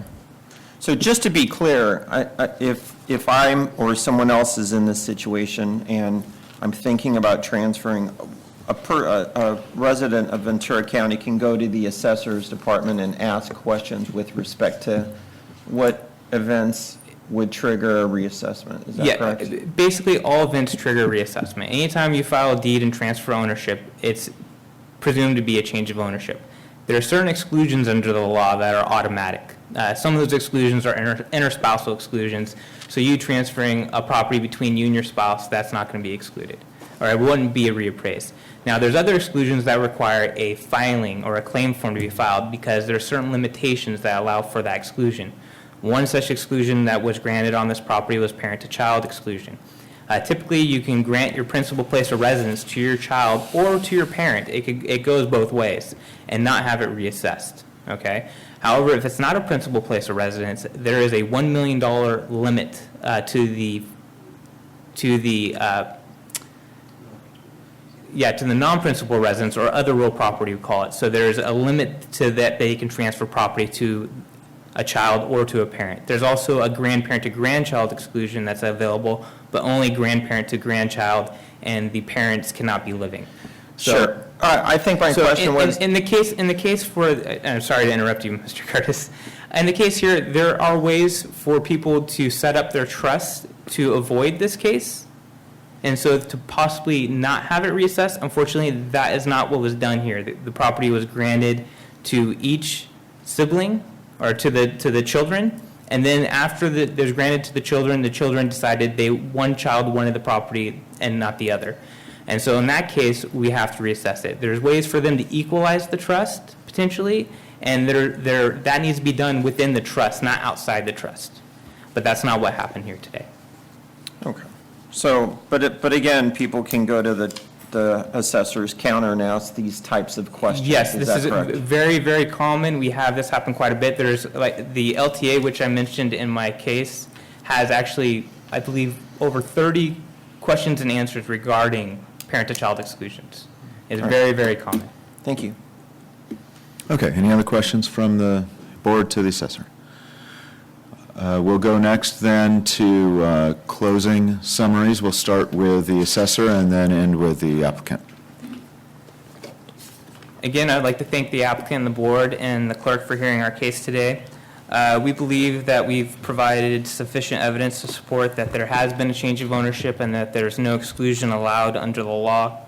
And we would ask the board to sustain the change of ownership determination and continue the case for the valuation aspect of the appeal application. Thank you. Okay, thank you, Mr. Ekema. And any closing comments from the applicant?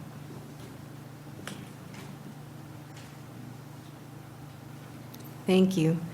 This was a unique situation.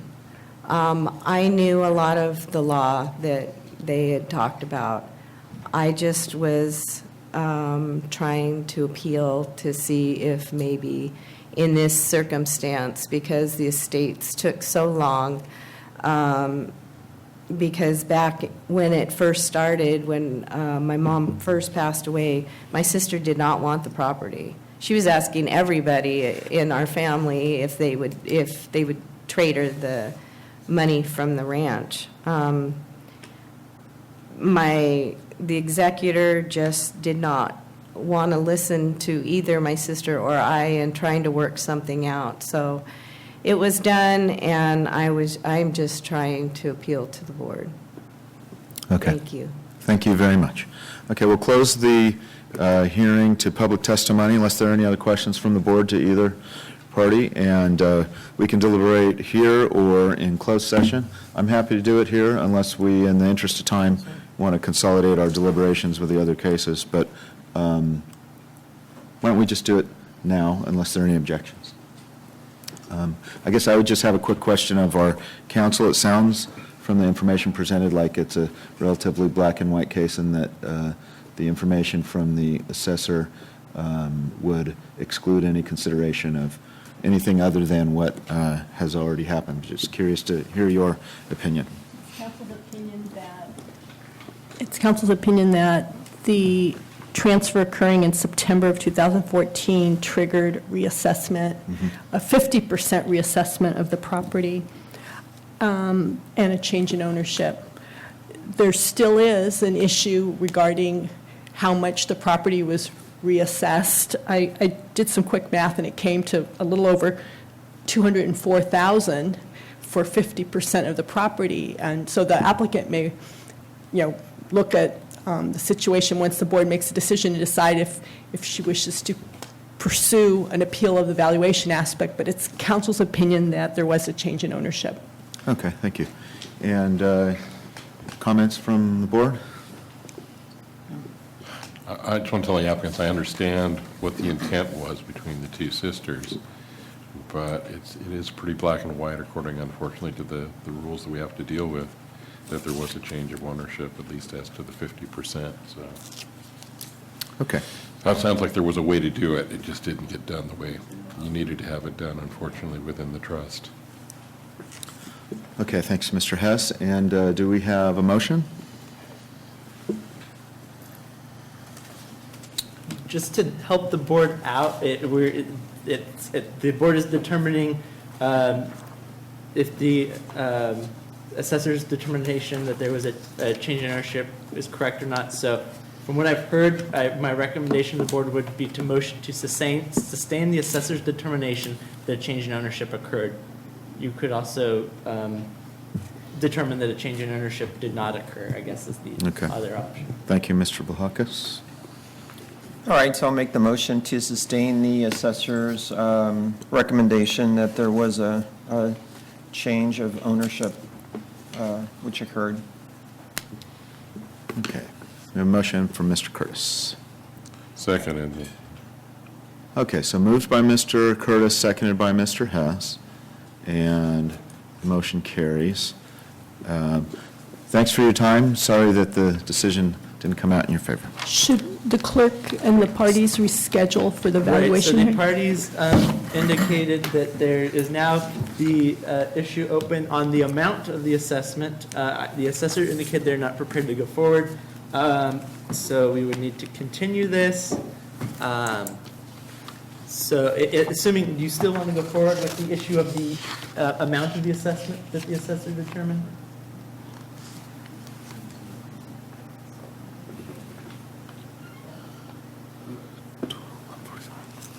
Yes, I'd like to reschedule. Okay, and I'm assuming the assessor's office would then have to assign this to a residential appraiser, right? It's already assigned to a residential appraiser. Okay, so do you guys need a lot of time, or do you want to do January, or? The house has to be reassessed, or you can't go back to you can't use the appraisal that I obtained in September? Was it September of 2014? Yes. Yeah, that's usable. Okay. And we have to assess it as of that date, so our valuation will be on that same date. And Rick Denham is going to be handling your case. Okay, thank you. It's quite, based on your evidence, you guys may settle, it's just that the issue is still open because the board had to first determine if the ownership happened or not. And now you guys can talk about the value. So, you and the assessor may settle, you may not. But if you don't settle, then you guys come up with your positions on what the value should be. So that's what's open, and so we'll schedule that hearing for now at a later date. Okay, so is there a recommended date of continuance from the January 11th would assessor? be fine with us if the applicant is in agreement. Okay. It's January 11th? Yes, that's fine. Okay. Okay, so any other questions, comments from the board? Mr. Denham, do you have comments? I just want to reassure the applicant, we will absolutely consider your evidence. So we're anxious to have that. Okay, any other questions from the board? And so we're looking for a motion to continue for the valuation hearing to January 11th, 16. So moved. Seconded. Okay, moved by Mr. Curtis and seconded by Mr. Hess, and motion carries. Thank you for your time. Good luck. Okay, we'll go next to item 28, application 11074, Jens Reupsch. And for our third and fourth applications, Mr. Zaki, and from the Gaelic Group, I am sure that we will hear those after a lunch break, so just for your information. Welcome back. So, Mr. Stern, for those items, should we recommend that they return around approximately 1:30 if they'd like to leave? I would say 1:30 at the latest. I just don't want to, if you guys want to check in with me around 1, you don't have to stay here. There's food across the way and downstairs. You can take a walk, go to food nearby, but then come back around 1:30, check in with me. Or it's pretty exciting to stay here if you'd like to. It's up to you. Okay, so do we have our application, Mr. Vlahakis? And then, Mr. Reupsch, I think you might have just heard you can either stand at the podium or you can use the No, I desk. like to stay in the open. Okay.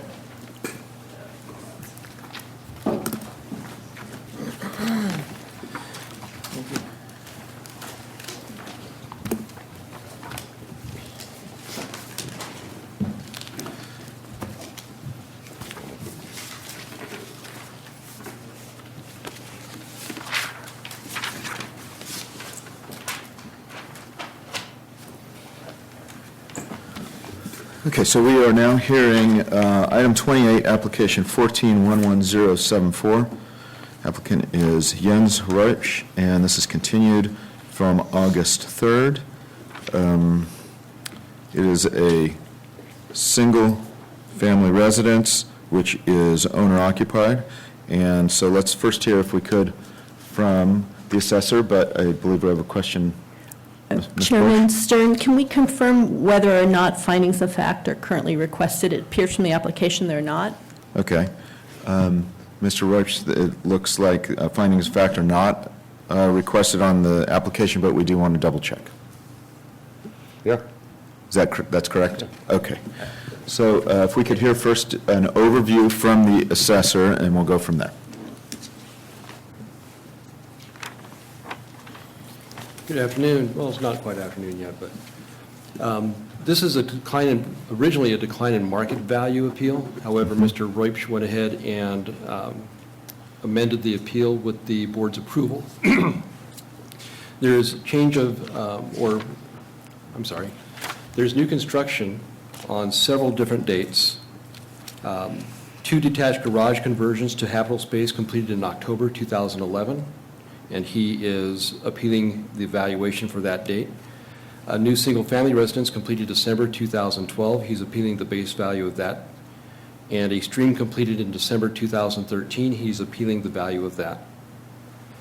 It was determined at the previous hearing that the burden of proof does fall on the applicant because he did not provide all the information to us that we had requested and was not allowing us onto the property. Okay. So what we'll do is begin with the applicant's presentation and go through the same process with questions. Then we'll hear from the assessor. Applicant will have the last closing summary. So whenever you're ready, go ahead, Mr. I'm Reich. ready. All right. In 2012, I filed a protest against my property tax. As the result of that, it got me an independent appraisal. That's what Mrs. Luberto recommended. She worked at the assessor's office. I don't know if she still does. At that time, I told her that I'd like to find a permanent solution on my Prop 13 value or base value, and not just a stipulation. After more than a year, I got a stipulation granted in 2013, exactly February 2014.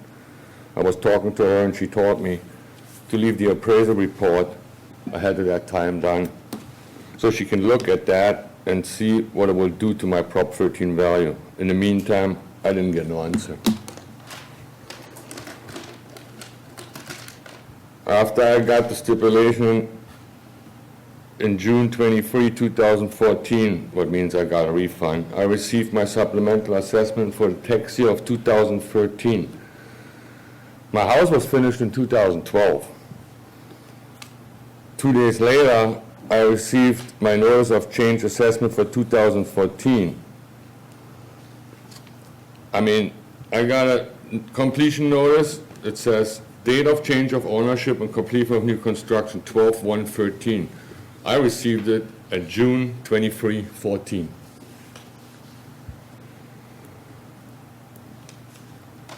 Then the county's talking about, or the assessor's talking about, yes, there's a guest house. There was originally 2 garages in the front, and there is a main house with a garage. These 2 garages have been not converted to habitable space. They've been converted to an office and a workshop.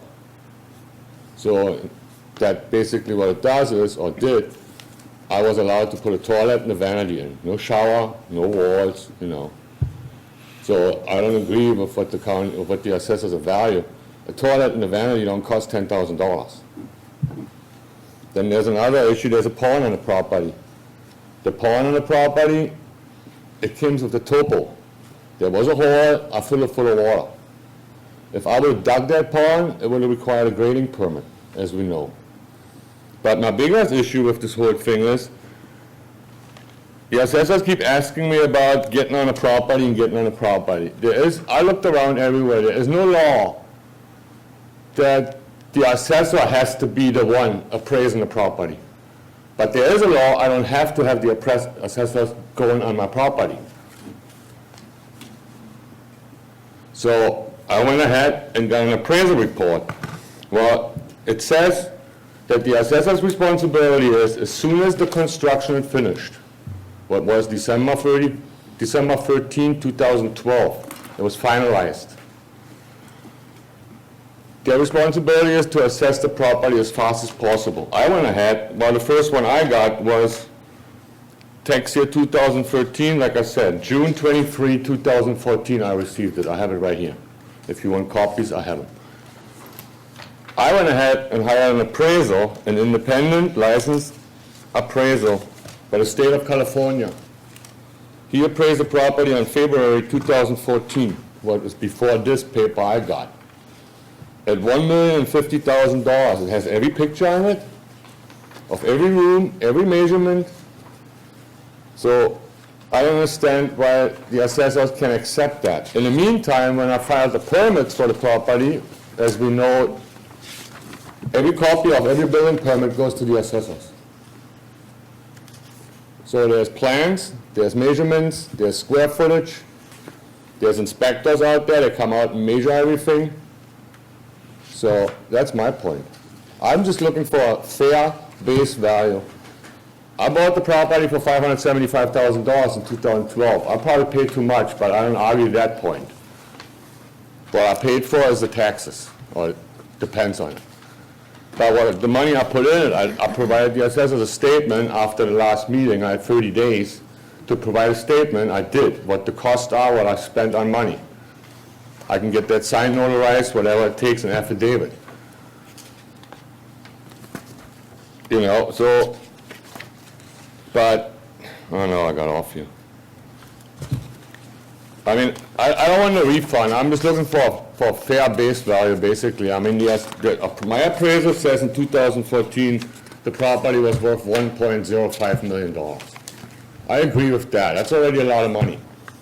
But I just got a new assessment. It says 1.4. I provided the statement. In the meantime, when I provided the statement, about 8 days, it was a 30-day period. You know, you guys decided, the board decided, I have 30 days to send it over there.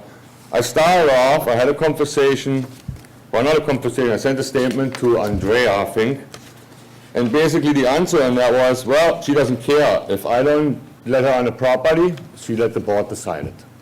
That was the answer. I have it in email right here. After that, I communicated with, I think it's him, somebody. It was really nice, but you know, you get only a bunch of laws thrown at you, but I couldn't find where it says I can't use an independent licensed appraisal. Instead, an assessor's appraisal. Well, at this point, with the numbers that get thrown at me, I don't trust them. I'm sorry. Chairman Stern, perhaps if the applicant wishes to introduce his appraisal into evidence, I don't, or do we I have it? think it's actually included in what Oh, he's okay. given us already.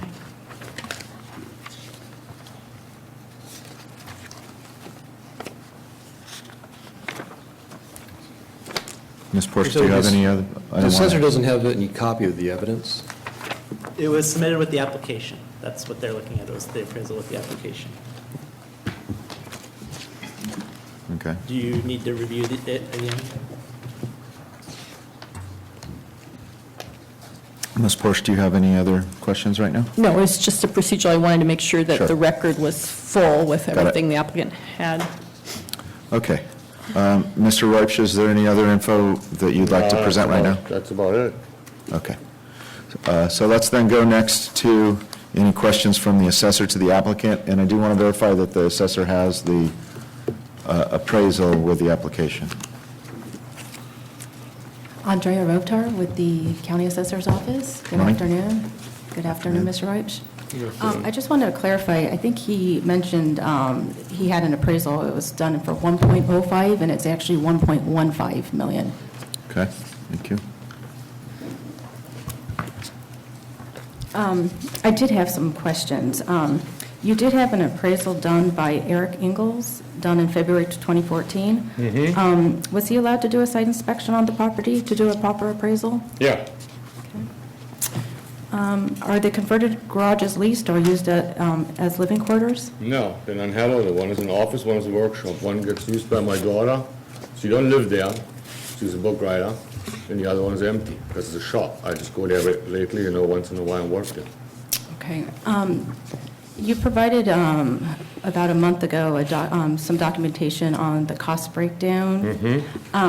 Did you account for any entrepreneurial profit?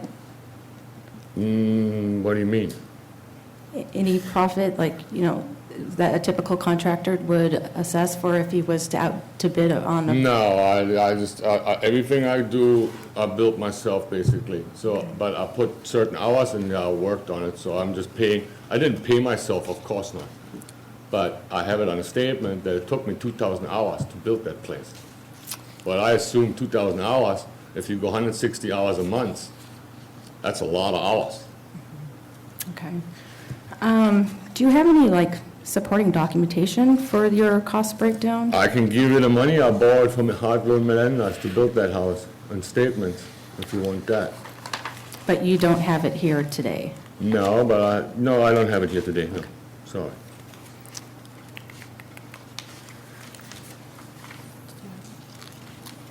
Hi, Mr. Roach. The Ventura County Assessor's Office is required to value new construction as of the date of completion. And only the portion that's under new construction is reassessable at that time. So the appraisal that you submitted to us was for a specific date of all the property combined. Everything was finished. Do you have any kind of estimates or any appraisal what the value of the property was just for the new construction on any of the dates of completion? No, but I don't think I need it because, as we all know, in 2007, the market crashed, right? So I talked to a couple people in Los Angeles. What happened over there is they dropped the value down automatically. We all lost in 2007, 2008, we all lost about 40% of our market value, right? I'm listening. I'm asking you a question, right? It varied from market to market. There In was, Ventura County, the average was 30 or 40% we lost on our values at that point when the market crashed. from neighborhood to neighborhood, it varies, but yes. Of course, I understand. So if I go there, so we agree both, there's another question, the market came up since then, right? Slowly, but we're still not there where we've been in 2005. I'm listening. So I built a house in 2007, I finished in 2012. Obviously, the value in 2012 was lower than it's been appraised in 2014. Values keep coming up. They didn't crash since then. So I didn't think I need any statements what the house was worth in 2012, 13. Everything was finished by 2013, and it's been appraised right after that, shortly after that. For the entire property? For the entire property. As of this specific date? Yes. But I'm asking if you have anything that shows what the new construction value was as of each date of completion, just that new construction, because the land and the original residence, none of that is reassessable on those dates. No, I understand the land value stays the way it was, what I paid for. But, well, okay, no, I don't have any documentation, further except questions. if I can bring receipts or bank statements. If that's what further you want, questions. that's all I can. No further questions. Okay, no more questions from the assessor?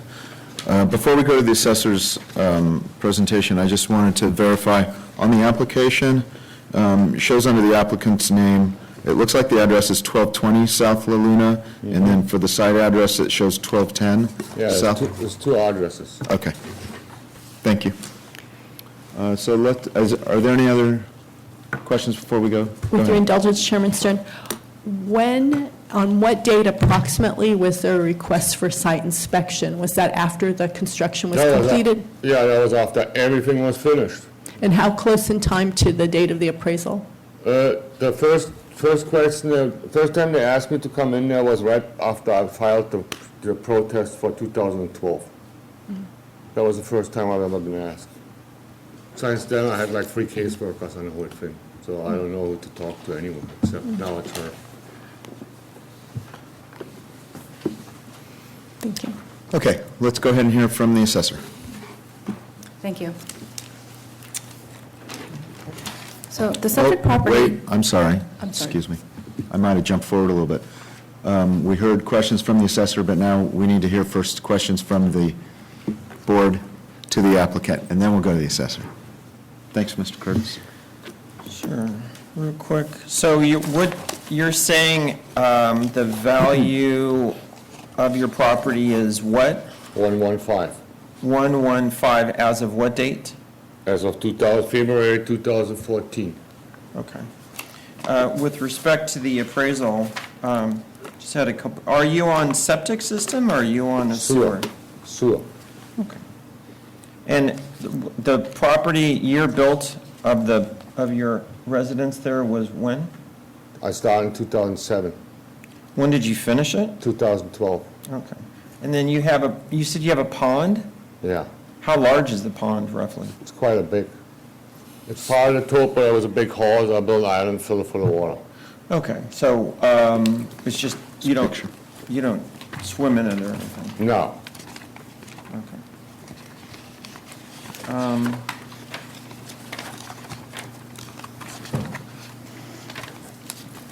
So do you think that was a fair price, fair value as of February 2014? As of February 2014, I think the 115 is a fair value. I mean, that's why I hired him. I told him I need an appraiser for the county. I mean, the guy wouldn't lie for me. He's a licensed state appraisal. I just wanted a fair value. That's when it all started in 2012. Okay. And I think the 115 is very fair. But the 1.4, I mean, we have $300,000 difference here. For $300,000, I can build another house. Sure. All right, thank you. Thank you. Thanks, Mr. Curtis. Any other questions from the board? No. I don't have any questions right now, but I might in a little bit. So let's go next. I just had a point of clarification that we brought up at prior hearings, just so that the board all knows exactly what we're doing. This is a prospective base year appeal, so it's looking back at the cost of each phase of a construction. That way on the application, there's 3 construction dates listed in red. And so we have the cost of each phase of construction, and that becomes the basis of the base value. And then because it's a prospective base year appeal, meaning the board can only reduce the base year for the year in which the application was filed and forward to 2014. So each of those construction costs then get the annual inflationary factors applied to them for however many years, and then then the board determines the 2014 factored base year value, and then that gets sustained or reduced for point forward. So when it's lots of moving factors, but it's what the board has to establish is the cost of construction, and those are all combined to come up with the base year value as of 2014. So it's kind of unique. It's not the value in 2014. It's each of those red dates, and then they're all factored forward. The assessor probably has the state-ordered factors on how you calculate those forward, and then we come up with the base value, which is, it's very, prospective base years are complicated as it is when there's several different dates of construction. So I just wanted to ask the applicant, did you understand that explanation from the clerk? Yeah, I got it. Okay. Okay, thank you. Let's go to the assessor's presentation.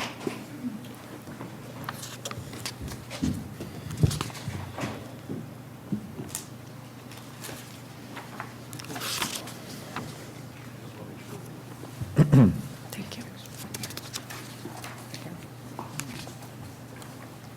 Okay.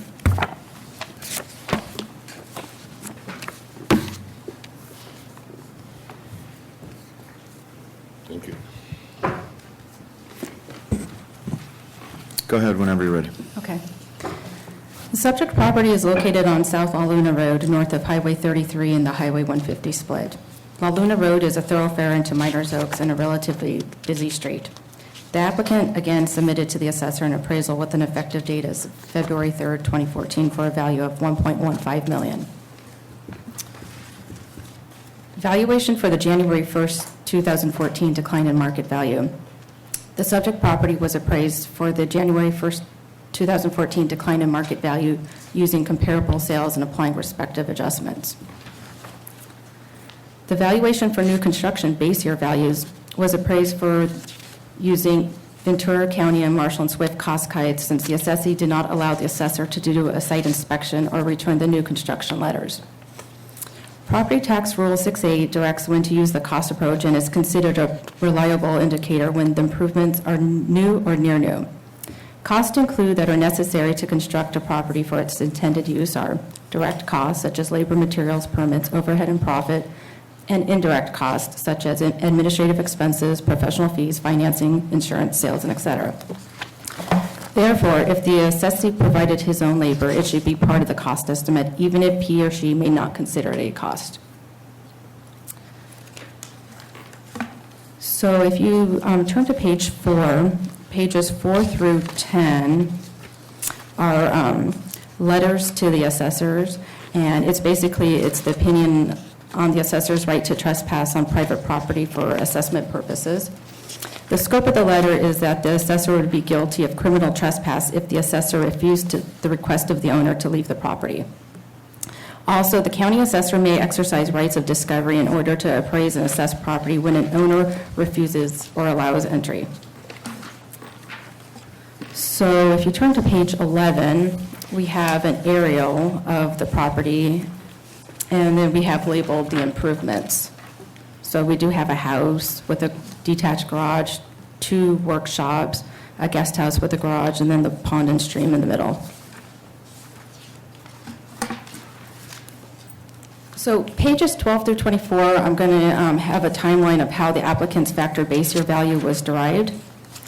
In July of 2007, we accepted a sales price of $575,000 as a fair market value. On page 13, in November 2007, we had a guest house with an attached garage, 3 detached garages, and a pond that were completed. Revenue and Taxation Code 75.10 states that when new construction is completed, a base year value is appraised at its full cash value. We use Ventura County Cost Guides since the owner did not return any new construction letters, and we valued these new improvements at $166,300. Turning to page 14, on the January 1st, 2011 lien date, we had the single-family residence at 35% complete. Again, we use Ventura County Cost Guides to estimate at a value of $194,500. And there is noted in the remarks below that there were limited workers at the site when the appraiser did do a site check. Turning to page 15, we have a notice of noncompliance recorded with the County of Ventura Resource Management Agency for non-permitted conversion of 2 detached garages in July of 2010. So either somebody reported to Building and Safety, or the Building and Safety inspector, when they were perhaps in the area, had noticed that there was some new construction was going on and probably did some research and found out that there weren't any permits that had been pulled. Turning to page 16, in October of 2011, we had the 2 detached garages that were converted to habitable space. Now, Building and Safety are saying that they are habitable space, and they are with the Title 24, which are energy efficient standards directed by the state for like ventilation, drywall, windows, and lighting. Again, we use Ventura County Cost Guides since the owner did not return any new construction statements. The assessor's opinion of value was $33.20 per square foot for the 2 500 garage conversions. And then page 17 shows the breakdown, and then page 18 is that we used 40% for a room addition. Turning to page 19, we have recorded a release of notice of noncompliance from the County of Ventura's Resource Management for the garage conversions. I'm sorry, what page? Page 19.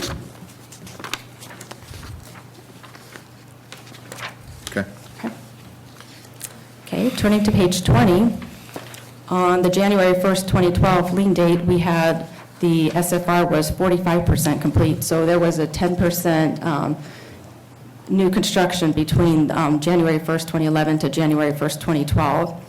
Again, we used Ventura County Cost Guides, and we added $53,400 since we had added $194,500 the year prior. Turning to page 21, we have a copy of a letter. The taxpayer had filed a decline in value appeal for January 1st, 2012, and the January 1st, 2012 was stipulated to $850,000. The application was not checked or amended to include base year values for the new construction in prior years. So if you go to like the 4th paragraph down, it does state like, you know, he builds everything himself, so why does he have to pay taxes on his labor? Also, the assessor's office had an appointment to do a site check in January of 2014, had an appointment, but when they arrived on the property, they were ordered off. So on page 22, we are saying that in December 2012 that the SFR was completed. Again, we used Ventura County Cost Guides since we didn't receive any new construction letters. We added an additional $303,100 since $247,900 was added in prior years. And there are notes below that say that in February 2013, when the appraiser went to do a site inspection, she was ordered off the property. So turning to page 23, we have a stream that was completed in December of 2013. We value the stream at $8,400 using Marshall and Swift cost guides. So on page 24, it shows how the factored base year value was derived, and it has each of the values that I just described before. So we have the land for 2014 at $616,114, and the improvements at $774,107. I had an appointment with the applicant to do a site inspection in July of 2014. I explained to him that in order for me to do any modifications on the base year, that I would have to go out and look at the property. And he agreed, but only to cancel the day prior due to advice from his attorney. So on pages 25 through 27 are the applicant's, his cost breakdown. At the last hearing in August, he was asked to provide some sort of a breakdown. And then on pages 28 through 31, we have the January 1st, 2014 appraisal, and then we have an aerial, or like basically a map overview of the subject property and the comps. So this subject property is a custom home, so obviously there aren't going to be any model matches. I picked comps that were within 2 miles, similar in lot size and quality class. The subject's miscellaneous improvements consist of a garage that's attached to the guest house, the 2 converted garages into habitable space, the pond and stream, and a porch for an allocation of $84,000.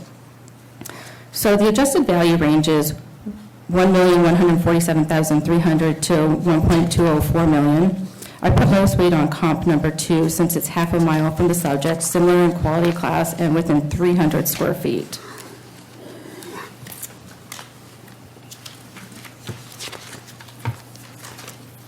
So the assessor's opinion of value based on comparable sales for the January 1st, 2014 market value is $1.15 million. We do recognize that there has been a decline in value for the lien date. The assessor's opinion of value based on new construction costs from Ventura County and Marshall and Swift cost guides is the factored base year value for the 2014-2015 roll year to remain at $1,390,221. So therefore, the assessor's opinion is that the market value is 1.15 should be enrolled for the January 1st, 2014, since it's less than the 2014-15 factored base year value. And that concludes my presentation. Thank you very much. Could I just clarify what Sure. the very last part of your presentation with the 1.1 and the 1.39 Oh, sure. and exactly what the difference was, or what those two numbers were again? Oh, I'm sorry. The 1.15 is the market value for January 1st, 2014, and the 1.39, or $1,390,221, is the factored base year value. And the factored base year value, including the land and the various new construction items that have been completed along the way. Thank you. I'd like to hand out one more piece of evidence. Okay. Called Assessor's Exhibit B. I'd handed this out at the prior hearing. It's a court case, Sims v. Pope, 1990. It had discussions regarding the assessor going to a property and trying to view. Before we move forward, I just want to make sure the applicant, we all have the info. And he received a copy also previously. Got it. Okay. What this basically states is that somebody had filed an appeal on their base value of new construction on their property and would not allow the assessor onto the property. Because of that, the assessor was required, and it's mandatorily required under Section 401 of the Revenue and Taxation Code for us to enroll a value based on the evidence that we have. Because all we had in our possession were plans and permits, we went ahead and valued it using our cost guides. Mr. Royp has not provided any information that's independent showing what the value of each new construction item is for those specific dates. He has his own cost, yes, but he doesn't have any independent information. If we turn to page, I think it's the 5th page, 1, 2, 4. Yeah, page 5, about midway down, the paragraph that starts with "the trial court erred."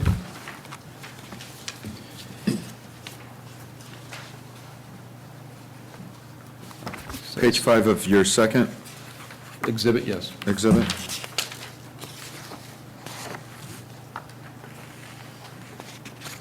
Okay. Go ahead. About halfway through the paragraph, it says that Sims has no one to blame but herself. She denied the assessor the ability to employ the usual appraisal methods and as a result was required to assume the burden of showing that the assessment was incorrect. This she failed to do. We conclude that the trial court erred in declaring that the Sims value testimony applied. This is an appeals court. She'd taken it to Superior Court and won in Superior Court. And then directing the board to enter a lower assessment value proposed by Sims. Judgment is reversed, appellants to recover cost on appeal. So what it basically says is that the assessor has the responsibility of enrolling these values, regardless of whether we can get on the property or not. And for Mr. Royps to overcome our valuation, he needs some independent evidence to prove that our values are incorrect. For this case, we are basically saying that our base values are all correct and that we will accept that appraisal as independent evidence as far as a Proposition 8 decline in value is concerned for 2014.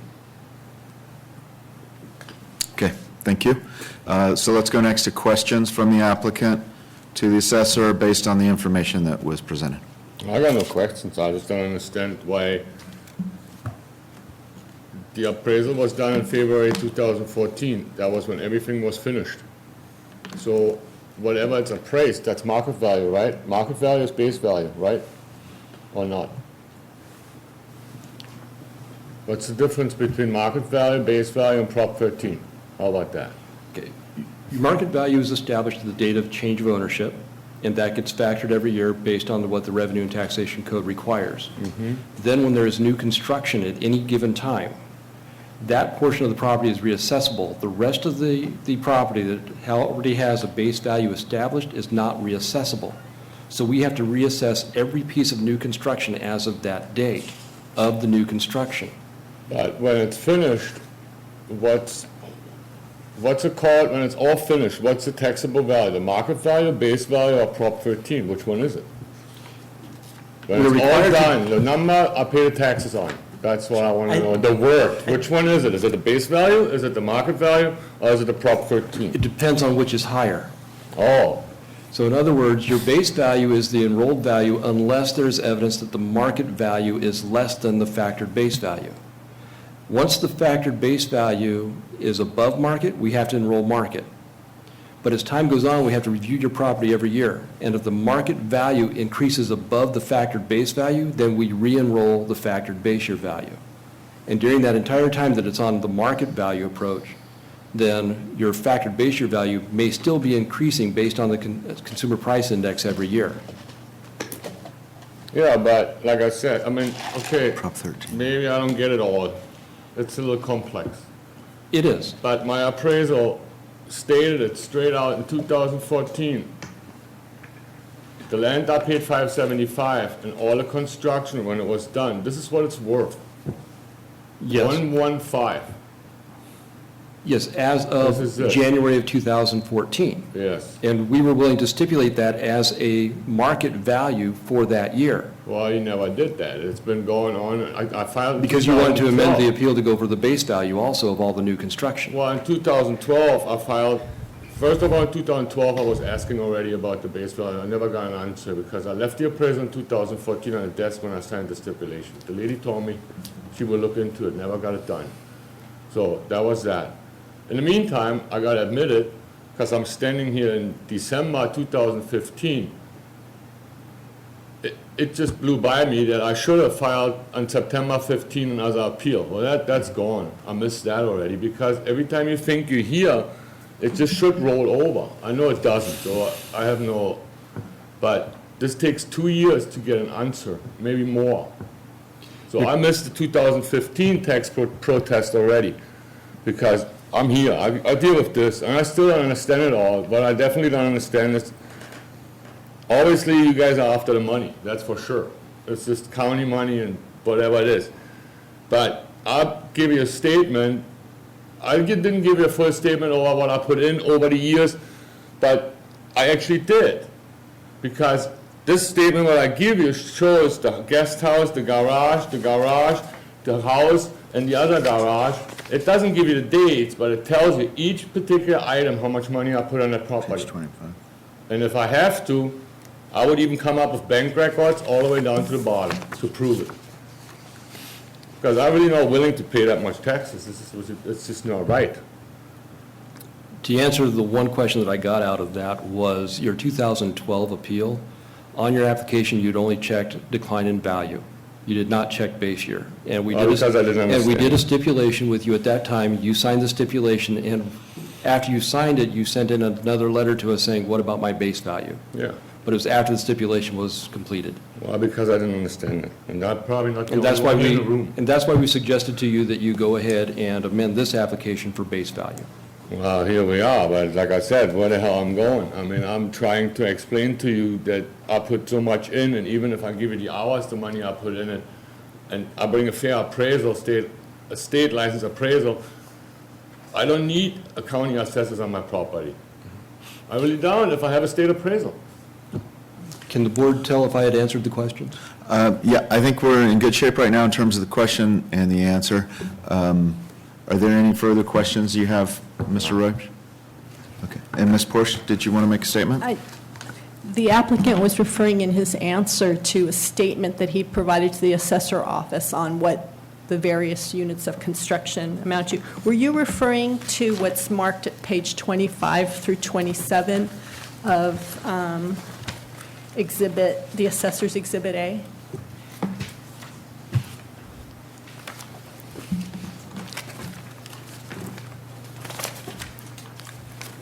Yes.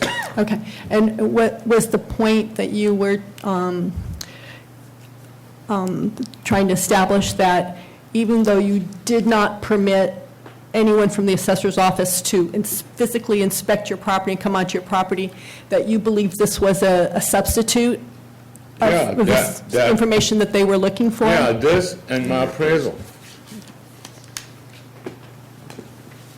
Like I said, if I have to, then I might need some more time. I can bring receipts, bank statements, and all that.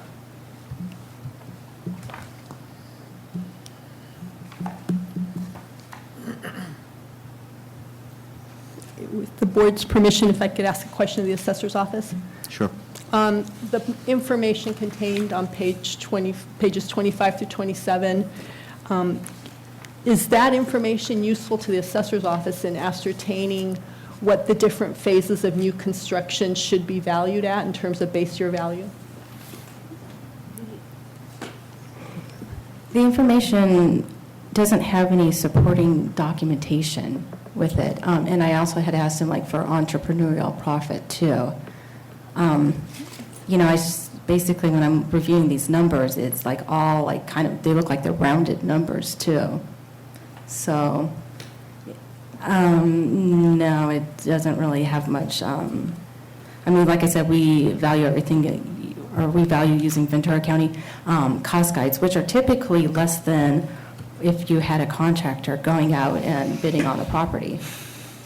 Because what we have to understand here is that for property tax assessment purposes, we're supposed to appraise it at market value using one of the three approaches. Cost is the most typical approach using our guides.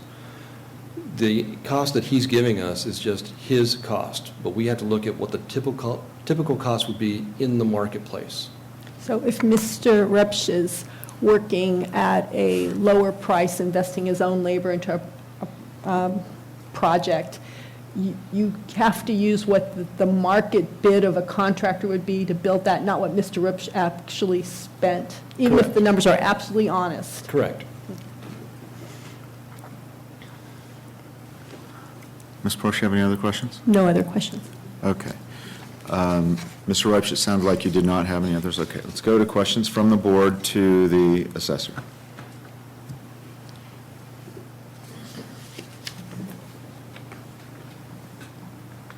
Okay, I missed. No, go for it. Okay, I have two quick questions. First was related to the conversions of the garages to habitable space. I'm a little unclear, and this is to the assessor,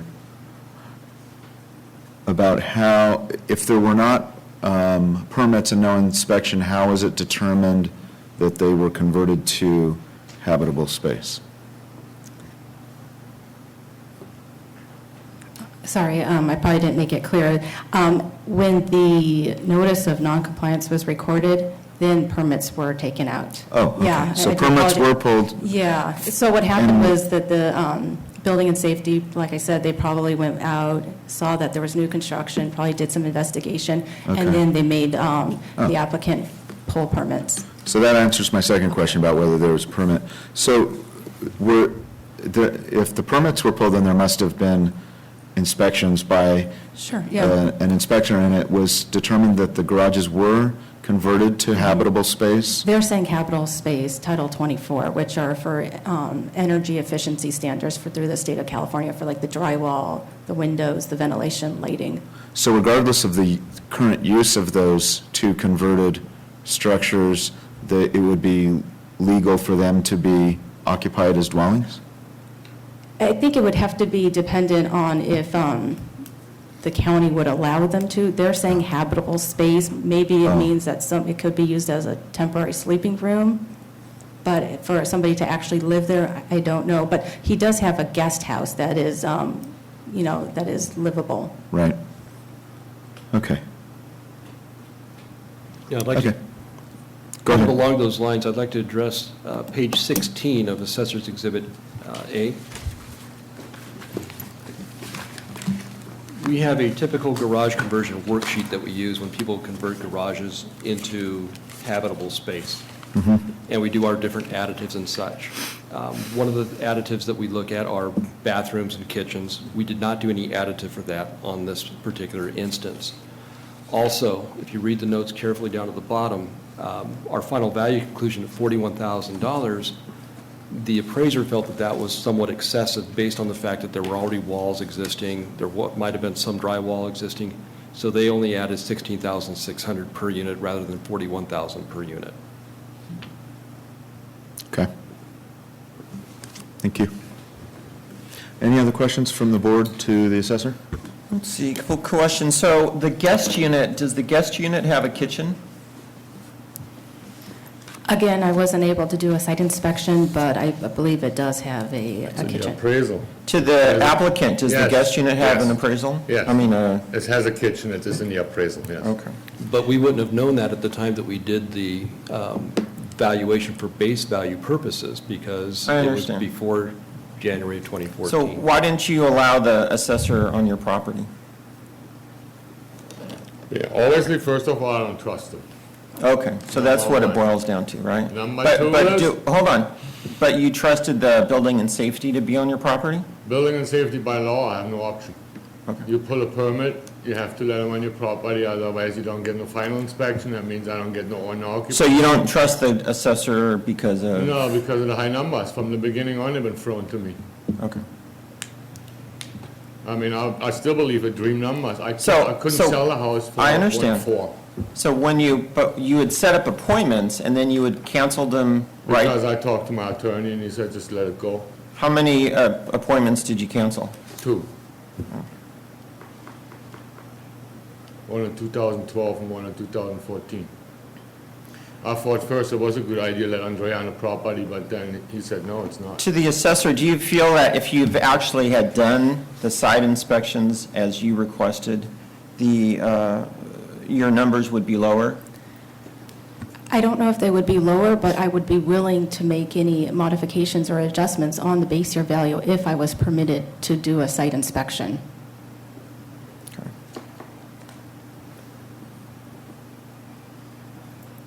That's it. Okay, any other questions? Okay, we'll go next. I just wondered if if particularly the assessor had a breakdown of all the different values that that the board is considering. I know they're spread out through this, but the board will have to make a decision on each construction phase, and so I was hoping there's a Yeah. page I breaking it all think down to it's- make it easy for the board to say, okay, this is this construction value, this is that. Page 24. Yes. And I have it numbered too.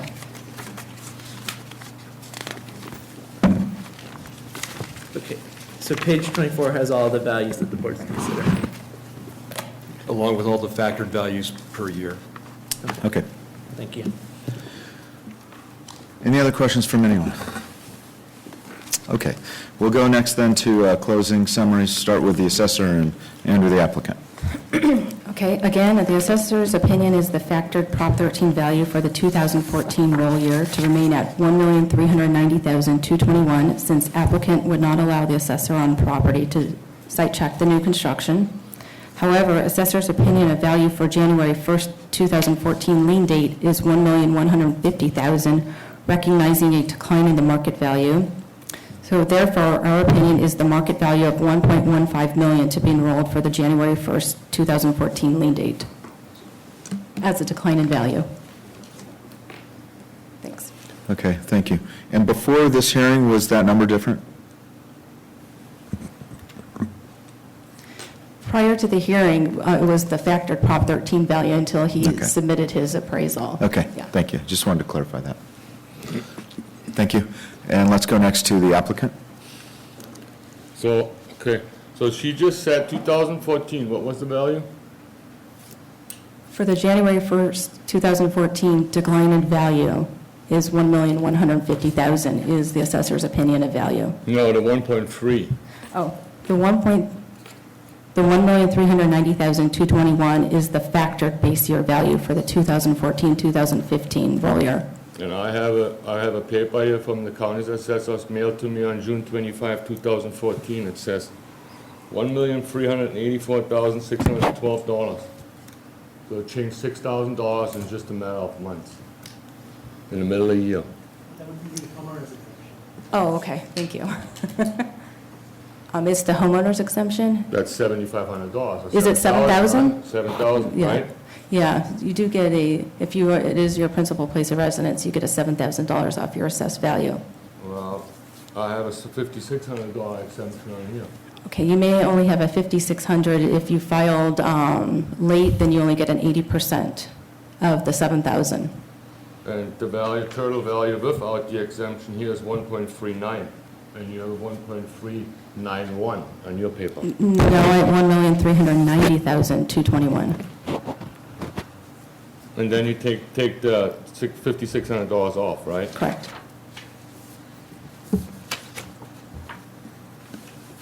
Well, I don't know. I have nothing to say no more. I don't know what to do at this point. Okay, well, I think we have enough information from everyone to rule on the application, and so we'll close the hearing to public testimony. I would suggest that we, in the interest both of time and to make sure we make the right decision, that we take time and deliberate in closed session unless there's any objection from the board. So then we will do that, most likely later this afternoon. And so, Mr. Excuse me. Can I get that mail so I can go? You can go. We will, assuming that we deliberate and come to a decision today, then we would announce that decision today. You would get a minute order from the clerk, and you could also call in and check the status within the next probably day or so with the clerk's office to determine the ruling. Thank you. Right, Okay. yeah, we'll have that available. Either way, the assessor has recommended a 2014 reduction, so either way, you'll get some refund. Depending if the board orders a permanent reduction or not, that's what they're gonna decide. Well, that's, And yeah, we'll have I that understand. I later mean, I on. would love to have a permit so I don't have to be here every year. I mean, you already knew when I came in here. I'm that noticeable? Well, we appreciate your time. All right, thank you very much. Okay, and thank you to the assessor's office. So I think we should be in recess until 1:30 for lunch break, and so we'll do that.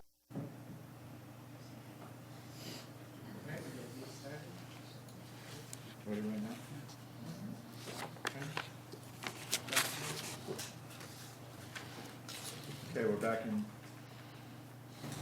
We're back in session. It is 1:35, and we're hearing application number, or agenda item 109, application number 1412204. Applicant is John Zaki, and we are... Excuse me, Chairman Stern, did you want to announce the board's deliberation Yes, we should do result that. of the last Thank you. case? Thank you. Before we get to item 109, the board was in closed deliberations for item 28, application 1411074. Applicant was Jens Reutsch, and believe that we have a decision and a forthcoming motion. Mr. Chairman, I'd like to move to sustain the base year value as determined by the assessor's office and to accept the assessor's decline in value on that. Okay. I'll second that motion.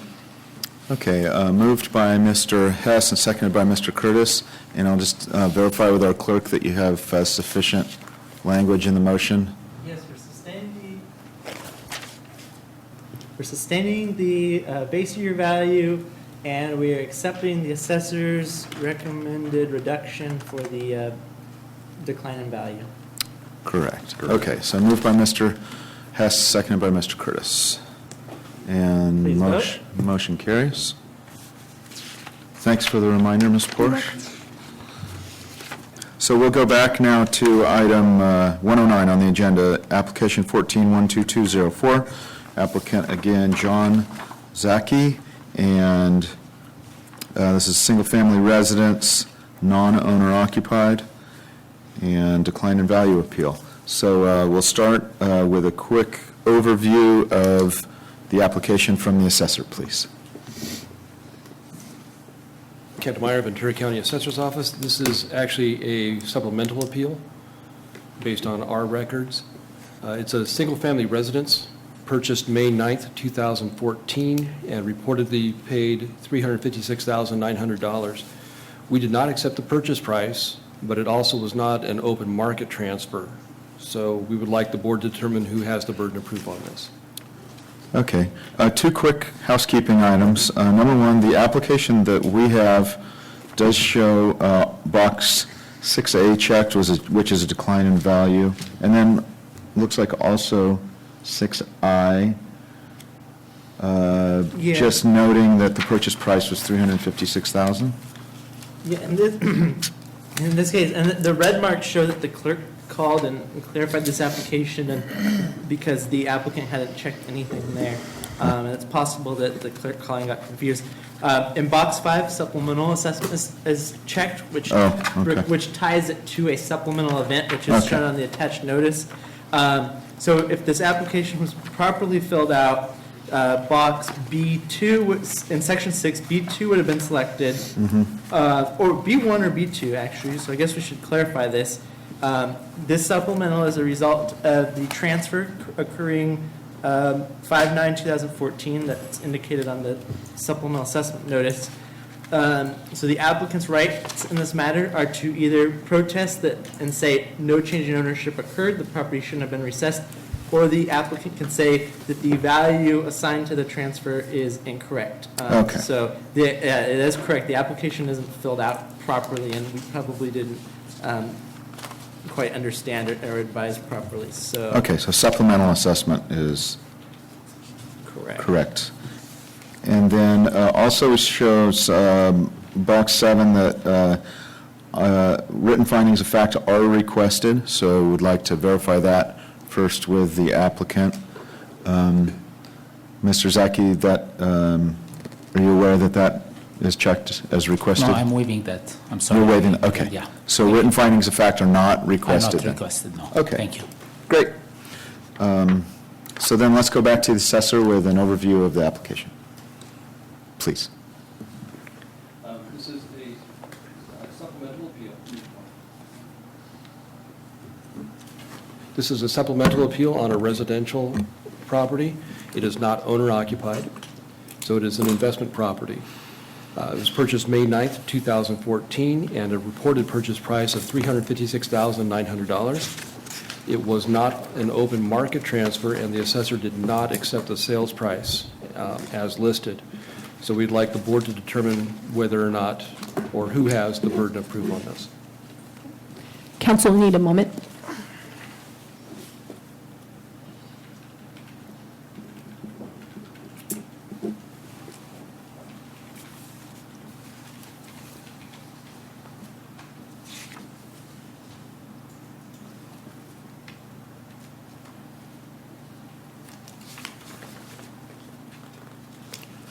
Mr. Meyer, while Ms. Portia's reviewing that, normally wouldn't a non-owner occupied investment property with a supplemental have the burden of proof with the applicant? If we accept the sales price, yes. However, we didn't accept it, but it also was not an open market transfer. So there's a lot of things in play here. Got it. Well, I'm glad Ms. Portia's here with us. Okay.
I'm referring to the Assessment Appeals Manual at page 86.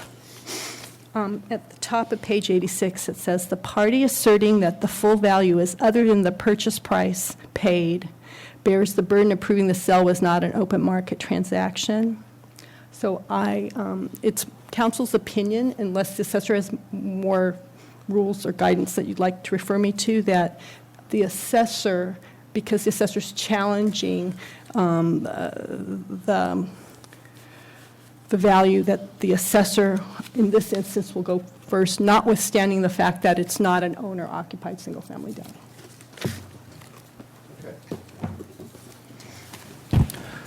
Unless there are any other comments from the board, we will, or there might be. Be clear, the burden of proof is with the assessor? Yes, because they're not accepting the price reported. Okay, without any other comments, then we'll proceed in that way with the burden of proof lying with the assessor, and that means the assessor's case will be presented first. We'll go through questions from the board and the applicant, and then the applicant's presentation will then come after that. Okay. So whenever you're ready, go ahead. Thank you, members of the board. Rick Denham, Ventura County Assessor's Office. The subject property was transferred on 5/9/14 without any indication that it had been in any MLS, certainly locally, and therefore it does not meet the requirements of Rule 2. This is not a Rule 2 sale. It was never exposed to the open market. And so we went from there. I used 3 comparable sales, all from the subject neighborhood. The subject's located in Moore Park, euphemistically kind of around the college, the Moore Park College area north of the 118 freeway. And so that's a general area that most people are at least generally familiar with. So like I said, I used 3 comparable sales, all inside the subject complex. The 3 sales, one was slightly larger, that's comp number 1, was adjusted accordingly. Comp number 2 was definitely smaller and also had traffic street issues, and we adjusted for those. And comp number 3 was quite a bit smaller. My adjusted values are 553, 490, and 483. I'm slightly out of range, but the assessor's office decided to defend the roll. The roll number put on there was 480,000. I'm sorry, what? This doesn't match the notice of supplemental assessment. Hold on. So since you're under oath, let's make sure. Yeah, we I'm do sorry, that right. that's right. It's 440 on the roll. I'm a little confused. So we actually came out higher than what they had added, but we didn't wish to change it. We just want to defend the roll. So it's 440,000 as of 5/9/14, and I beg your pardon, and had the case too long. Anyway, if you look on the map, all the comps are by distance. All of them are fairly close except for the first one, but it is in the subject tract. It's off of Collins there, if that'll kind of familiar. It's an exit off of the freeway, so a lot of people are familiar with it. And the subject's there. And like I said, we had three comparables from inside the subject complex, and we were defending, in this case, 440,000, so I apologize. And that's really the substance of our case. Thank you. Okay, thank you, Mr. Denham. And let's go next to questions from the applicant to the assessor based on the presentation that was just given.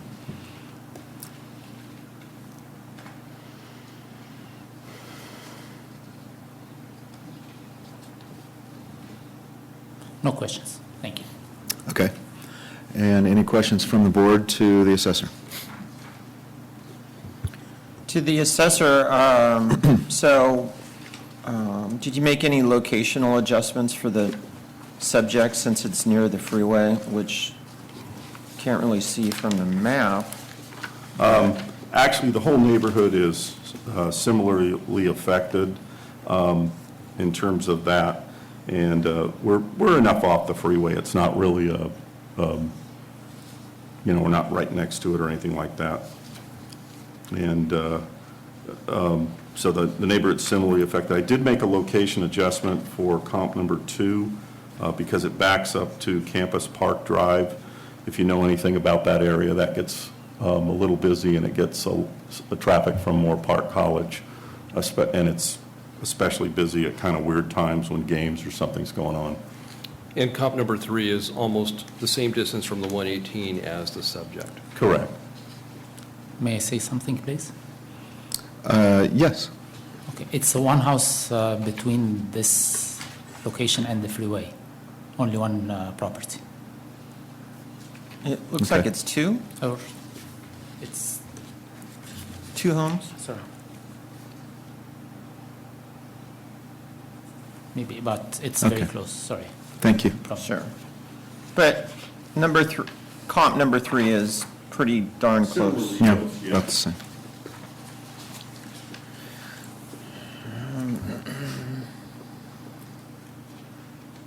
So, and then the dollar per square foot is, that you're adjusting, $100 per square foot roughly? For what item are you referring to? Your square footage adjustment for the comparables Yeah, approximately $100 a foot. in your market grid? So Yeah. do you feel that's pretty market-based? It's about standard, yeah. And it was done consistency across comps that were both bigger and smaller. All right, thank you. Okay, any other questions, Mr. Hess? No. Okay, let's go next to the applicant's presentation. I just had a question of clarification. Sure. The assessor's market evaluation says value effective 5/9/14, 480,000. And it says under page 1, recommended 480, but then Mr. Denham had stated they were defending the current roll value, which is 440. So I'm wondering, is the assessor asking the board to raise it to 480, or are they asking to sustain the 440? We're just requesting a sustaining of the 448. Okay, I just wanted to get that clarified since the exhibit isn't clear. Mr. Meyer, you said the 448? 448 is the factored roll value. 440 was the supplemental value. So we're just asking that you sustain our enrolled value. Thank you. And not the recommended value. Correct. Okay. And are these the applicant's exhibits? So we'll call this packet applicant's exhibit 1. And go ahead whenever you're ready, Mr. Zaki. Thank you. Good afternoon. My name is John Zaki. I'm the subject property owner. First, I want to apologize for not attending the last meeting dated October 5th, 2015. As Mr. Vahakis confirmed to me by email dated August 25th, 2015, that my case will not be discussed and it will only be between Assessment Appeal Board and the Assessor Office to approve or deny the stipulation. And my presence will not be necessary, as my stipulation will either be approved or have to be rescheduled for a hearing. Regarding the appeal application number 14-12204, which is the subject appeal. This property was first transferred to Mr. Wenis on September 20th, 2013, in the amount of $356,400. As Mr. Wenis figured out that this property was not a good investment for his short-term goals, he offered to sell it at the same market price. Since my goals are for long-term investment, I agreed to the asking price. It was transferred under Zaki's name with the recorded grant deed dated May 1st, 2014. Originally, first transfer was assessed by the assessor office for $425,000. Mr. Wenis filed an appeal application number 13-12114 to reassess the base value. Assessor office agreed on a stipulation for the purchase base price on two conditions. The first condition, the condition of the property, and the second, the market valuation of the property. Assessment Appeal Board approved it on Monday, January 26, 2015, which is about almost a year after the second transfer. Please note the approved stipulation was in both names, Mr. Wenis and Mr. Zaki, and Zaki name. It wasn't only in Mr. Wenis' name. That I'm talking about the stipulation 13-12114. See attached Exhibit A, please. To my surprise, 2014-2015 secured and supplemented the tax bill was in the assessment amount of $440,000. Even though my name was already in the approved stipulation number 13-12114, as I was already the owner at the time of stipulation approval. So I filed application number 14-12204, which is the subject hearing case. Assessor office approved it, and I signed the stipulation on July 31st, 2015. Assessment Appeal Board on their meeting dated August 3rd, 2015, voted for continuous pending receipt of original stipulation. Later, the assessor office contacted me and told me that they did a mistake. I was not even sure if the mistake that my name, who are the current owner, was included in the approved stipulation 13-12114, or that they sent me a new stipulation 14-12204 to sign.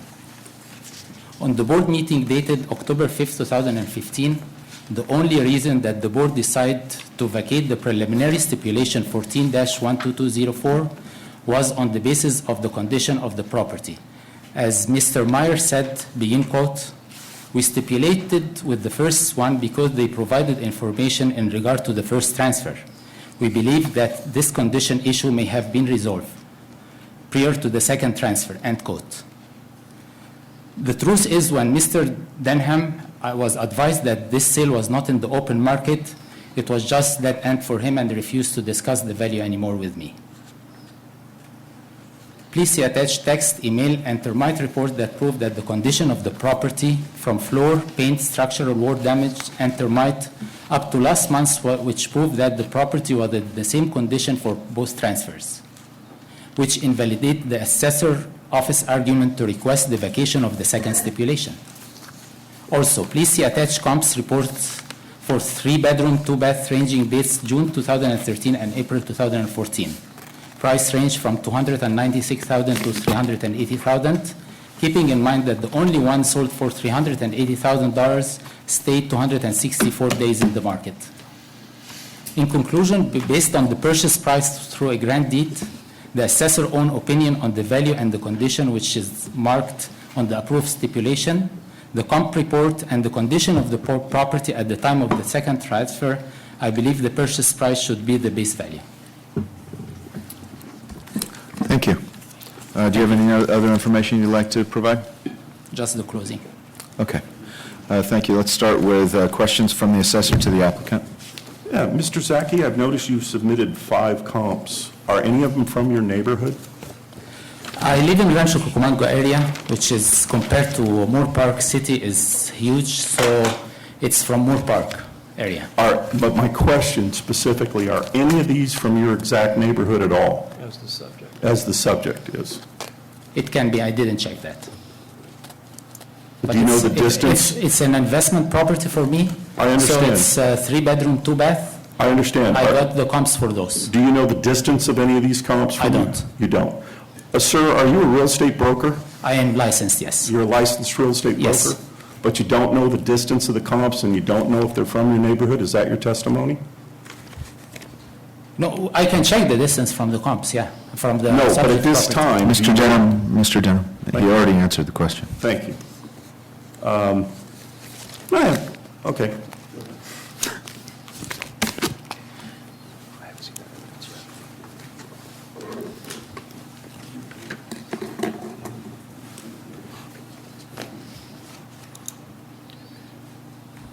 Mr. Zaki, you mentioned that the condition of the property was the same for both transfers. Up to last month, yes. It's an investment property, do you have a tenant in the property? I used to, Used to. yes, Was there a tenant in the property at the time that you purchased it? yes, And was there a tenant in the property at the time that the previous owner purchased it? yes. And they were paying rent? And were they paying? They fair were market paying rent, yes. What kind of improvements did you have to make on the property to improve the condition? I have to paint it inside and out. I have to change the countertops. I have to deal with the termite issue.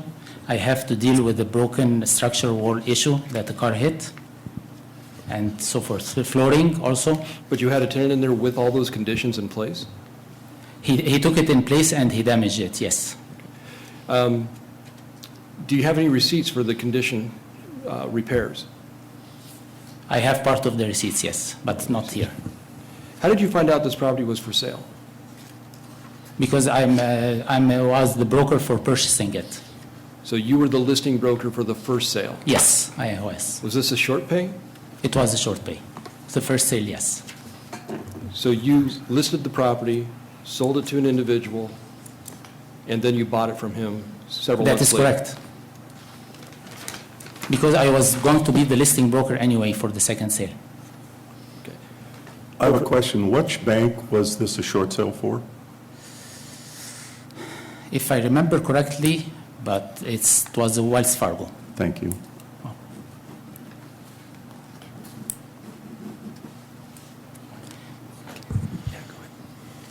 I have a question, and perhaps I'm naive, but how often does a listing agent end up owning a property that's a short sale with a bank? Is that common? After the period of time that the bank approved it, yes. It's common that a listing agent might end up with a short sale in your opinion? It's not a naive question. It's a question that you want. I was the listing agent, and I was going to be the listing agent for the second time, but I decided to purchase it. The property was purchased with a grant deed. It wasn't purchased just with a quit claim or anything like that. Did you disclose that you purchased the property to Wells Fargo? After 7 months, I don't have to disclose it. Thank you. Welcome. No further questions. Okay, thank you. Are there any questions from the board to the applicant? After how many months do you have to disclose it to Wells Fargo? Before 3 months, within 3 months period. Oh,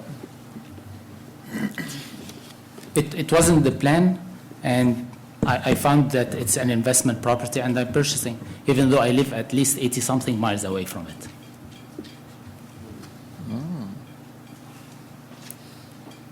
Any other questions from the board? Can I say something? I'm not a Sure. full-time real estate broker. I'm licensed civil engineer. That's my full-time job. Thank you. Welcome. Okay, I have a quick question, but it's for the assessor after hearing the applicant's presentation. Could you clarify the stipulation with the prior owner that also included the current owner's name and why that does not apply to the current situation? The situation for the stipulation for the September sale, it's a situation where it was listed on the open market, took some time to sell. We did not accept that purchase price originally, and that's why they filed the application. Mr. Zaki was acting as the agent for the current property owner. Mr. Denham did his research, saw that it was listed on the open market, saw that there were some condition issues based on what the MLS said, and went ahead and accepted the condition issues, made some adjustments to the overall value, and went ahead and accepted their sales price as open market. So when we did the second stipulation, we did the stipulation in January for the first sale. We had just received the 2014 appeals from the clerk of the board, and we had not gone through them all. That's when we learned about Mr. Zaki's new appeal. Mr. Denham did his research, but actually thought that the listing for September was the listing for Mr. Zaki's purchase. So when we filled out the stipulation forms, we actually put the old application number on the forms, and therefore they were invalid. And upon realizing that, we did some more research and also realized that in that 7-month period, the property should have been brought up to normal standards in that period of time. Mr. Zaki did not have any kind of confirmation as to what the condition was when he took over the property. So Okay. he was the listing agent, and he was the agent for the applicant's appeal, and now he's acting as a zone agent. Okay. And so that stipulation that had both names on it, that was in error? I have that, it's the 2013 application. So, no, the first stipulation, which I'm not sure if the board has that or not, it was for a 2013 application. Yes. I'm referring to the one that's in the applicant's exhibit. Yes, it is. It's the Yes, 2015. okay, so that one the board approved, and that, as you see on here, in this, there's a column that says stipulated transfer value, and there's a date V transfer, that's for the date of transfer. So that was for the 9/20/2013 transfer. And the board approved that and it applied. What happened and what the board vacated at their October 5th hearing, which had board members Stern, Curtis, and Crow, the assessor had prepared a stipulation for this application, 14-12204, but had used all the values from this 2013. So they had basically prepared a duplicate stipulation. It was all prepared on the wrong numbers. And so today's appeal is actually for the 5/9/2014 transfer.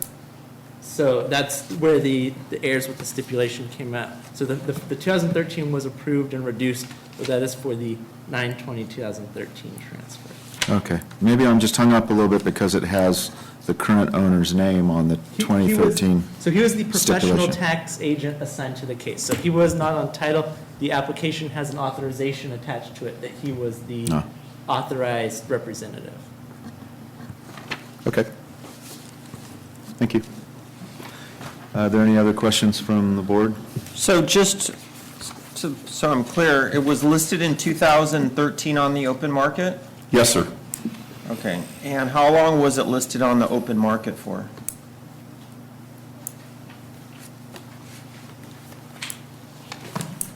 $137 days. And it was listed as a short pay at that time? Yes, sir.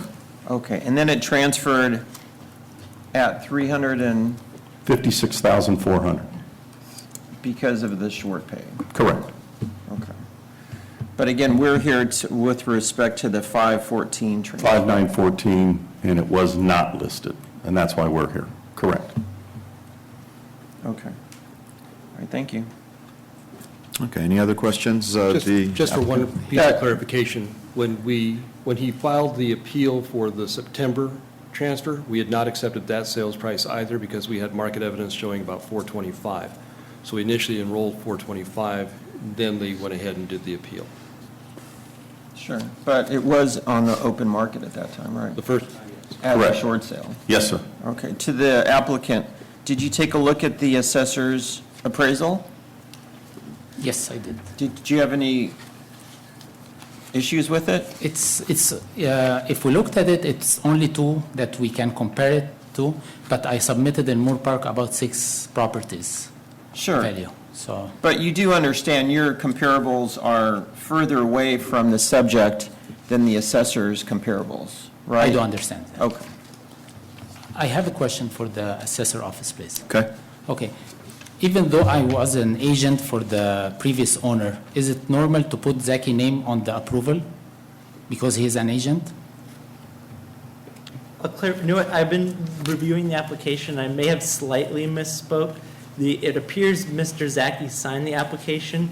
The rules allow for whoever's responsible for the payment of taxes to appeal. So it appears Mr. Juanes was the owner of record, but Mr. Zaki filed the appeal, which is completely allowable. But the 2013 application was only for the first transfer. You can't, they're two separate issues. So everything for the first transfer is thrown out when we come to the appeal for the second transfer. So even though the names are all proper, doesn't matter, it's based on the notice attached and the date of the transfer being appealed. So it would have no effect on this application. So I think Mr. Zaki had a fair question. It was actually the same question that I had. The fact that his name appeared on the stipulation was only as an agent for the owner and not that it applied to him. Is that correct? It could be. As the owner. He signed the application, which he could have. He was now the owner at that time, and that's allowed. What the name, when it comes down to it, the name doesn't matter. It's the Right. notice attached to the application. And the notice attached to the application was for the first transfer. Okay, thank you. Any other questions from the board? Yeah. Okay. We've heard both presentations, and so we'll go next to a closing summary from the applicant first. Any final comments you'd like to make, Mr. Zaki? I believe I submitted enough information that sustains the purchase price at the value of the property at the time of transfer. I will ask the owner board member to approve the basis of my purchase price at the assessed and base price. Okay, thank you. And let's go next to the assessor. Yes. We believe that our comparable sales, which are from the subject neighborhood, reflect the assessed value assigned by the assessor's office. I believe that we've confirmed that the 5/19, make sure I'm saying that date right, transfer was not an open market sale. 5/9/14, I'm sorry, was not an open market sale. It was purchased by a professional real estate agent, and it had the unusual, we contend, circumstances of being a short sale that ended up in the hands of the agent that listed it. And we do not believe that's common practice. So that kind of confirms the non-market that we're trying to purport, and we believe that our comps support our sale price. Thank you. Okay, thank you. We'll close the hearing to public testimony. In terms of deliberation, we can either deliberate now or perhaps deliberate on this and the next case in closed session at the end of the day in the interest of time, but I think we probably have enough info to deliberate here and now, unless there's any objection. Okay. Any comments from the board? With respect to the two valuations, I would have to go with the assessors simply because the comparables are in closer proximity, especially with comparables number 2 and 3 being in the immediate track. The applicant's comparables are, although might be in the same zip code and/or the same city, They're just not in comparable areas, and different areas in Moore Park have more or less different desirability. So with respect to that, I would be in favor of supporting the assessor's recommended roll value of $448,790. Okay. Mr. Hess, any comments? I agree with Mr. Curtis. Also, I noted that applicants' comparables were from 1950, 1930, 1959, 1957. So I don't know that I can give them a lot of value, even if I overlook the fact that they appear to be in a different part entirely of Moore Park. So yeah, I would join with Mr. Curtis. Okay. I don't think I have anything other than what's been stated already to add, so I'll ask if there is a motion. Motion is to support the assessor's recommended roll value of $448,790 with respect to land being at $291,704. Hold on, I don't think that's correct. Sorry,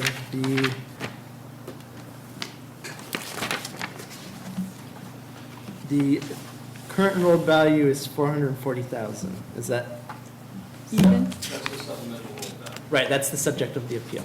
So, you said something higher, right? 448,790. Right, the assessor's exhibit is not the supplemental value, I'm not sure if that, so, sorry to interrupt.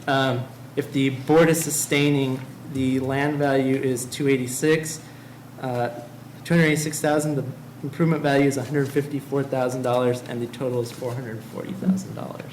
All right, so I'll revise my my motion to support. Would you like clarification? I was going to let Mr. Curtis finish and then ask for clarification, but. Simply Hold on that I'll support the assessor's recommended roll value of $440,000. Okay, before we. Land and improvements to be figured at some future date. Yes, The please. 448 represents the factored value for January of 2014. The purchase was in May of 2013 at $440,000. Okay, thank you. Do we have a second? Seconded. Okay, moved by Mr. Curtis, seconded by Mr. Hess, and motion carries. Mr. Zaki, thank you for your time.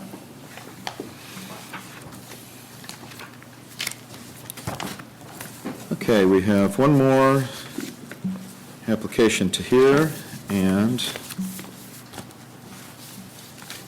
as I look for my agenda, there it is. Okay, items 57 and 58, applications 14-11501 and 14-12100. Applicant is Megalic Group. And do we have the? Yeah, before I hand it out, I just want to confirm we're only going to be considering the supplemental today, correct? Right, okay, so they're only going to be considering application 14-12100 at this time, and the other will be continued accordingly if necessary. So I'm going to hand out that application.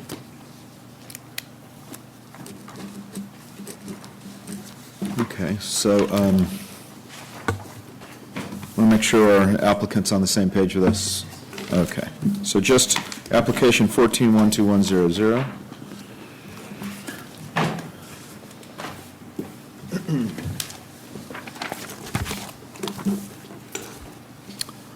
So we have industrial property and a base year application related to change in ownership, is my understanding.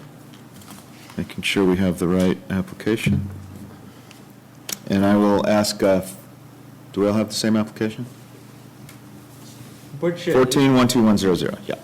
So just ask first for a brief overview from the assessor. Good afternoon. This is a change of ownership due to a date of death. We were notified by the State Board of Equalization in a legal entity ownership program. The change of ownership was November 15, 2008, resulting in a 100% reappraisability. This was initiated via an assessment roll correction, escape assessment. There was no purchase price. Therefore, the assessor has the burden of proof due to the fact that this was an escape assessment. Okay. I did clear, this one's a supplemental assessment, still same conditions? So there's a supplemental attached, not an escape. Via an escape, yes. Okay. So, yeah, it's a supplemental. There was no purchase price. I just We're wanna willing to clarify, take, 'cause it was- we're willing to take the burden of proof on this. I just want to clarify, because it's a supplemental appeal, not an escape appeal. So- Ms. Porsche? Could we please confirm that findings of fact are indeed requested? Okay. And Mr. Fader? No, they are not requested. Okay. So findings of fact are not requested. And it's Mr. Fader, is that correct? Yes, Okay. sir. Great. So why don't we go ahead and start with a presentation by the assessor. Sorry, I forgot about that part.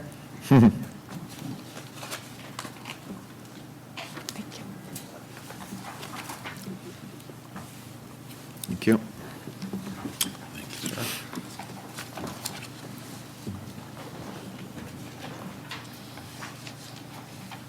Go ahead whenever you're ready. Good afternoon, Nadia Riveros with the Ventura County Assessor's Office. Hi. This property is located on 2040 North Rose Avenue in Oxnard. As mentioned, it is a change of ownership effective 11/15/2008, resulting in a 100% reappraisal. We are required to value the fee simple interest of the property as of the date of transfer. A value of $3,600,000 was enrolled as a base year value, and the assessor's evidence for this appeal case includes comparable sales and income approach. On page 2, you will see an aerial of the subject property located on Rose near the Rose and Gonzalez intersection. Pages 3 and 4 are pictures of the subject property. Page 5 is the comps, the improved comparables. We used comps located in Camarillo, Palmdale. Comp 1 is a Burger King located on Arneal Road, Camarillo. Comp 2 is an Arby's located in Palmdale, and Comp 3 is a Wendy's located in Palmdale. Subject property has a higher traffic count than the comps, and with the respective adjustments that were made to each comparable, the derived value conclusion is $3.6 million, approximately $895 a square foot. Page 6 is our land sales comps using comparables in Simi Valley, Oxnard, and Fillmore. Comp 3 being the closest in comparison, located in Oxnard on Vineyard Avenue, which has high traffic and good visibility. With the respective adjustments that were made to each comparable, the derived land value conclusion is $1.2 million, and that's approximately $34 a square foot. Pages 7 through 9 are pictures of the comparables. Page 7 is Comp 1, which is the Burger King located in Camarillo. Page 8, Arby's located in Palmdale. And page 9, Wendy's located also in Palmdale. Page 10 is our income valuation analysis. Based on comparable rents, they range from $4.52 a square foot to $5.65 a square foot triple net, with a cap rate of between 5.4% to 6.6%. For this appraisal, $5 was used, 3% vacancy and 4% expenses, with a cap rate of 6%, with a value conclusion of $3,740,000. Pages 11 to 13 is CoStar's rental information, vacancy rates, and cap rates. Pages 14 through 16 is annotation 460.0014, which, if we look at page 15, it references a court's discussion of Clayton versus County of Los Angeles, in which an assessment based on economic rent rather than contract rent was upheld because it properly reflected the interest not only of the owner of the property, but also of the entity renting the facility at well below market. It also references Rule 8D, which states in valuing property encumbered by a lease, the net to be capitalized is the amount the property would yield were it not so encumbered, whether this amount exceeds or falls short of the contract rent, and whether the lessor or the lessee has agreed to pay the property tax. Therefore, we are required to value the fee simple interest of the property, both land and improvements. The assessor's appeal case value concludes at $3.6 million, and we are recommending the board sustains the enrolled value of $3.6 million. Thank you. Okay, thank you. We'll go first to the applicant with any questions to the assessor from the presentation. No questions. Okay. And any questions from the board to the assessor? Were there no other? And we can take our time. I know we just went through a whole bunch of information in a few minutes. Were there Thank no you. other Chick-fil-A franchises that were worthy of comparison?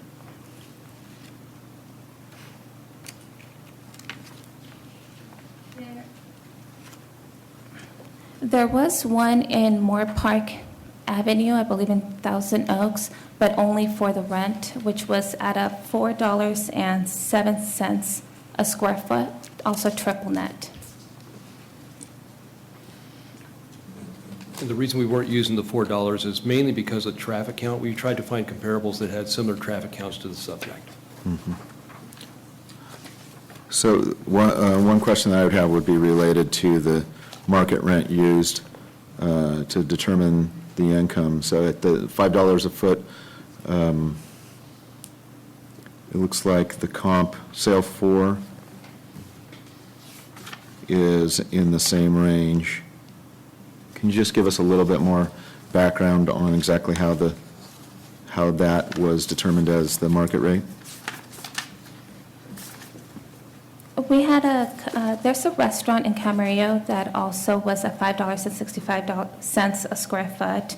If you see comp sale 3 and sale 4, they range between $4.52 and $5.01. Comp, Was the Camarillo comp included in terms of income? it's included in terms, and the remarks, I did put a remarks section saying that there was a triple net lease at $5.65 for Camarillo. It's not included in this, in the comparables up above. Okay. It wasn't disclosed in CoStar, so we're not allowed to provide the details of the subject of that property.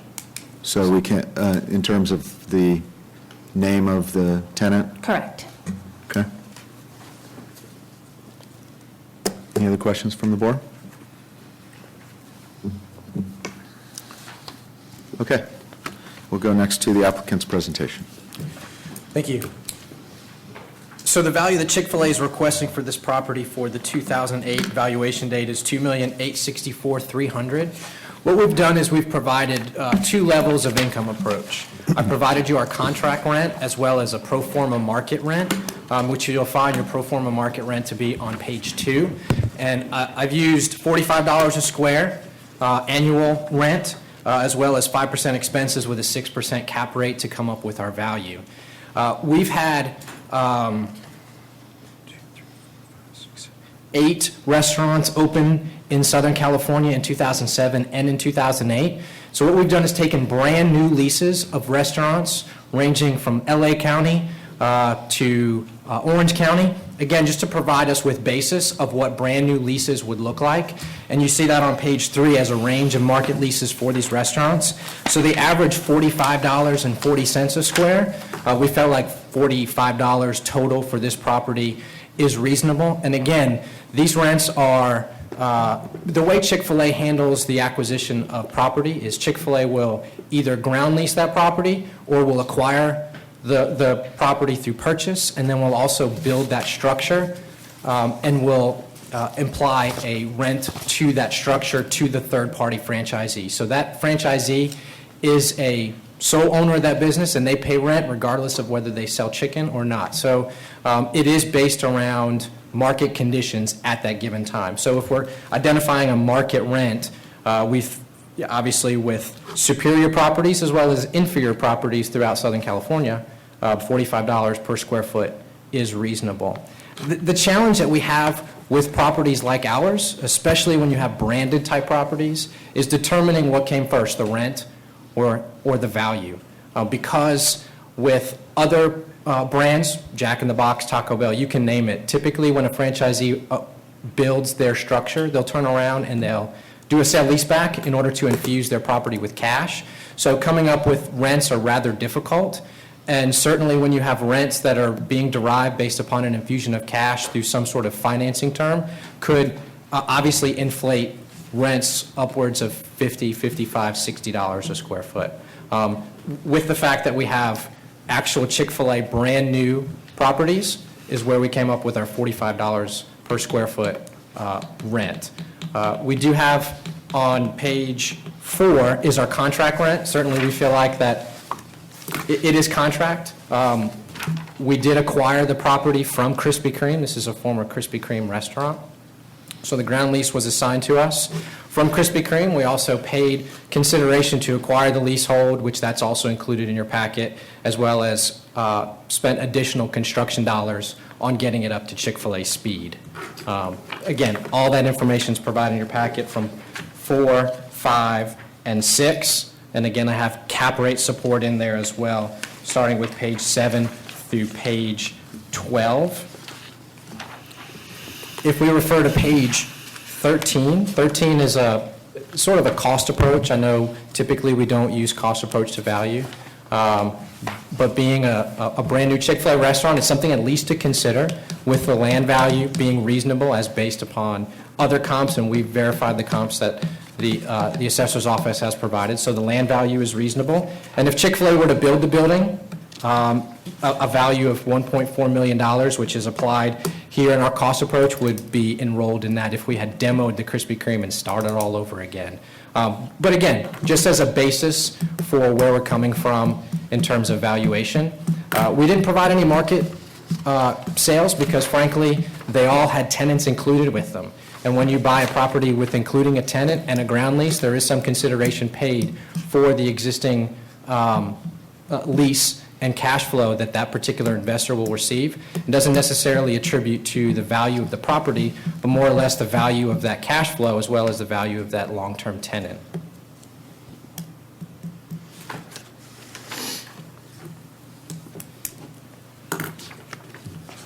Thank you. Any other information you'd like to Not at this discuss? time. No, sir. Okay, let's go to questions from the assessor to the applicant. So on page 4, you're showing that this is the actual rent on the property? Page 4 is the actual contract rent on this property. And that's just for the land? No, sir, that's the land and the improvements. But you don't have a lease for the improvements, do you? No, sir, we do. Actually, our franchisee does pay Chick-fil-A for the use of those improvements. Paying Chick-fil-A, but not the owner of the property? No, because the owner of the property, McGalick Group, does not have interest in the building. They do get residual at the termination of that lease, but they do not actually get rent on on the building itself. So there's a ground lease. Correct. Correct. So you have two different entities that are receiving rent for this? That is correct. It all rolls up. So if we're looking at a full rent, including land and improvements, is where this particular $35.28 comes from. How much does the franchisee pay to Chick-fil-A? For rent? Yes. This $141,816, that's the annual rent paid to Chick-fil-A. And again, that's derived, if you refer to the rent calculation report, which is pages 5 and 6, that is support for our full rent for this property. So the $97,500 is the lease payments that we make directly to McGalick Group for use of the land. And then you see the additional funds, the $14,315.77 plus the additional lease costs of $30,000 gives us the full rent of $141,000.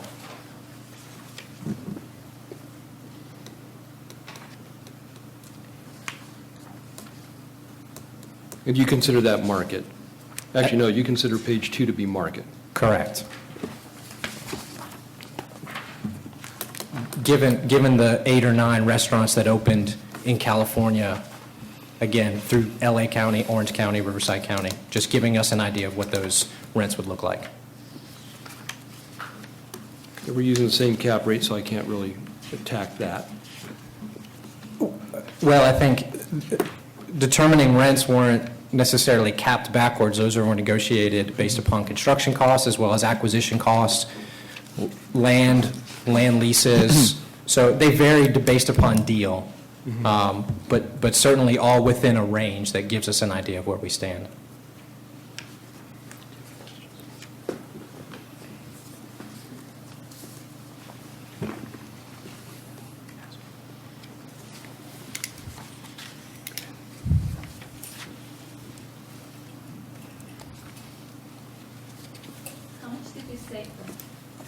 How much did you say your ground lease was? It's $97,500. Which is approximately how much a square foot? Square footage of the building? Square footage of the floor area, because essentially it's just the ground lease. So it's approximately So it's $2.02. And you're saying that the 3528, That's the total. that's the total That's the annual annual total rent, for ground and, ground and improvements. so you're saying that the 202 is for the ground lease? Correct. But Then the remaining balance, which is $1? no, it's $35.28. I'm getting at $294 a square foot.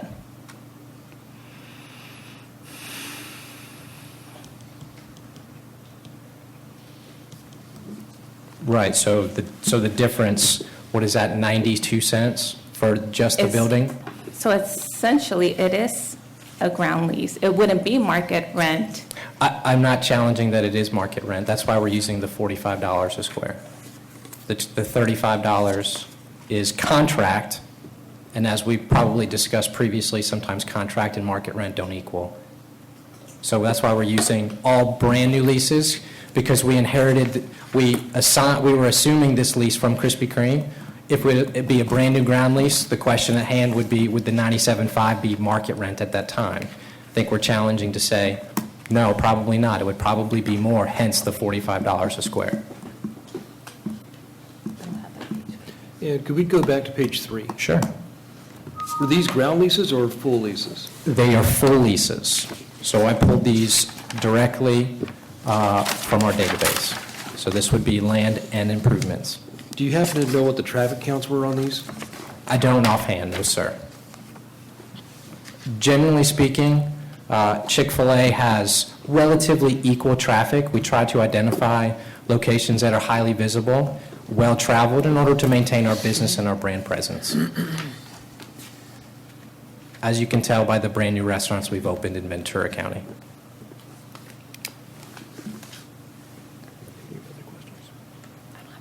I have no further questions at this time.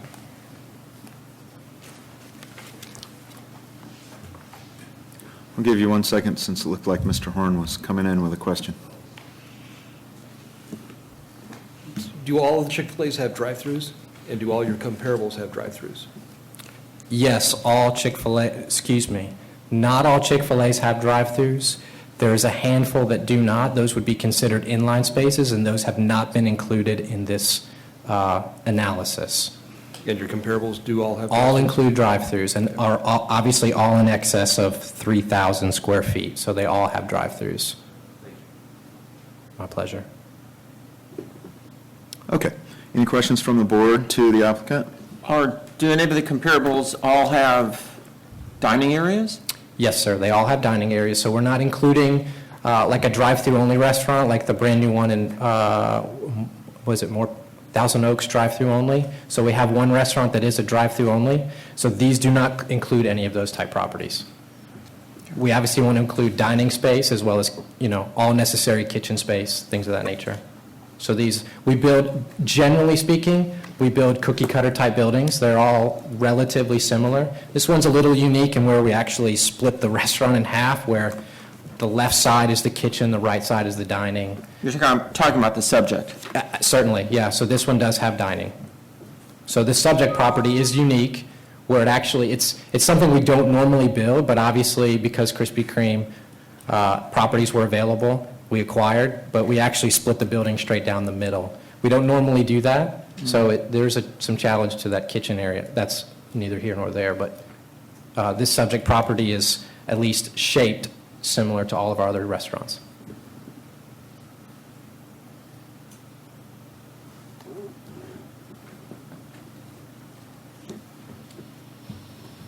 Does that answer the question correctly? It does, thank you. I'm thinking of other ones, Chairman. While you're thinking, I'll ask Okay. a question or two. First to our applicant, Mr. Fader, on page 3 of your exhibit, all of the comps are Chick-fil-A restaurants, correct? Yes, sir, they are Okay. Chick-fil-A And restaurants. I might be asking elements of questions that were already asked, but I just want to make sure I'm clear. And we do not, or you do not have information on the traffic related to those in terms of location? I do not specifically. Okay. We can gather that relatively quickly, but I would say, just as a general statement, obviously can't confirm, but they're generally within the same reasonable traffic counts. Okay. And I appreciate that they're all the exact same use, however, none are in the local region and may or may not be tied to what the rents that similar properties yield in Ventura County. Can you speak to that? Sure, this is actually the first Chick-fil-A restaurant that we built in Ventura County, so obviously that nets a lower Right. value. So since we're talking about 2008, as we continue to expand in Ventura County, considering the Moore Park restaurant, the Thousand Oaks restaurant, those cost a whole lot more to acquire. Those would have a higher rent, again, just due to acquisition of that property. So I guess what I'm referring to is realizing there aren't any others in Ventura County and going outside of the actual Chick-fil-A use, thinking more of rents for similar uses versus just for Chick-fil-A's. Yes, that's appropriate. However, I think because of the way fast food works in general, and particularly with branded fast food, rents are somewhat derived based upon, at least from my experience, sale-leaseback situations, where a franchisee obviously needs cash infusion, so rents could be arbitrarily high. Now, would that actually rent for the same if it was given to another brand? And that's the question at hand, is if it was transferred to another brand.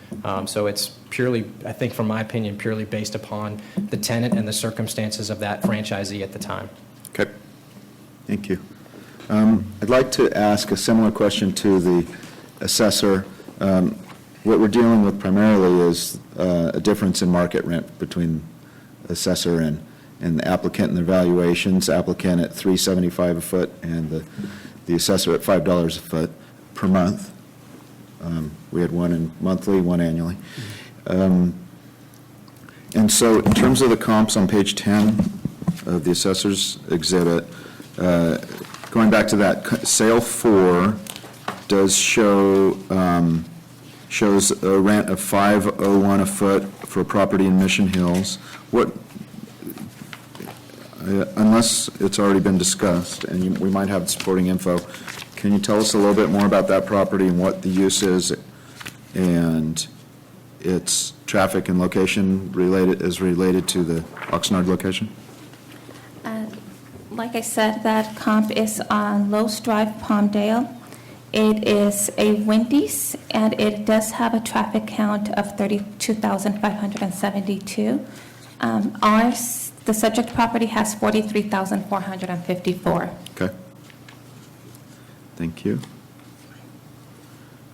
And then I have one more question for the applicant. Similar subject.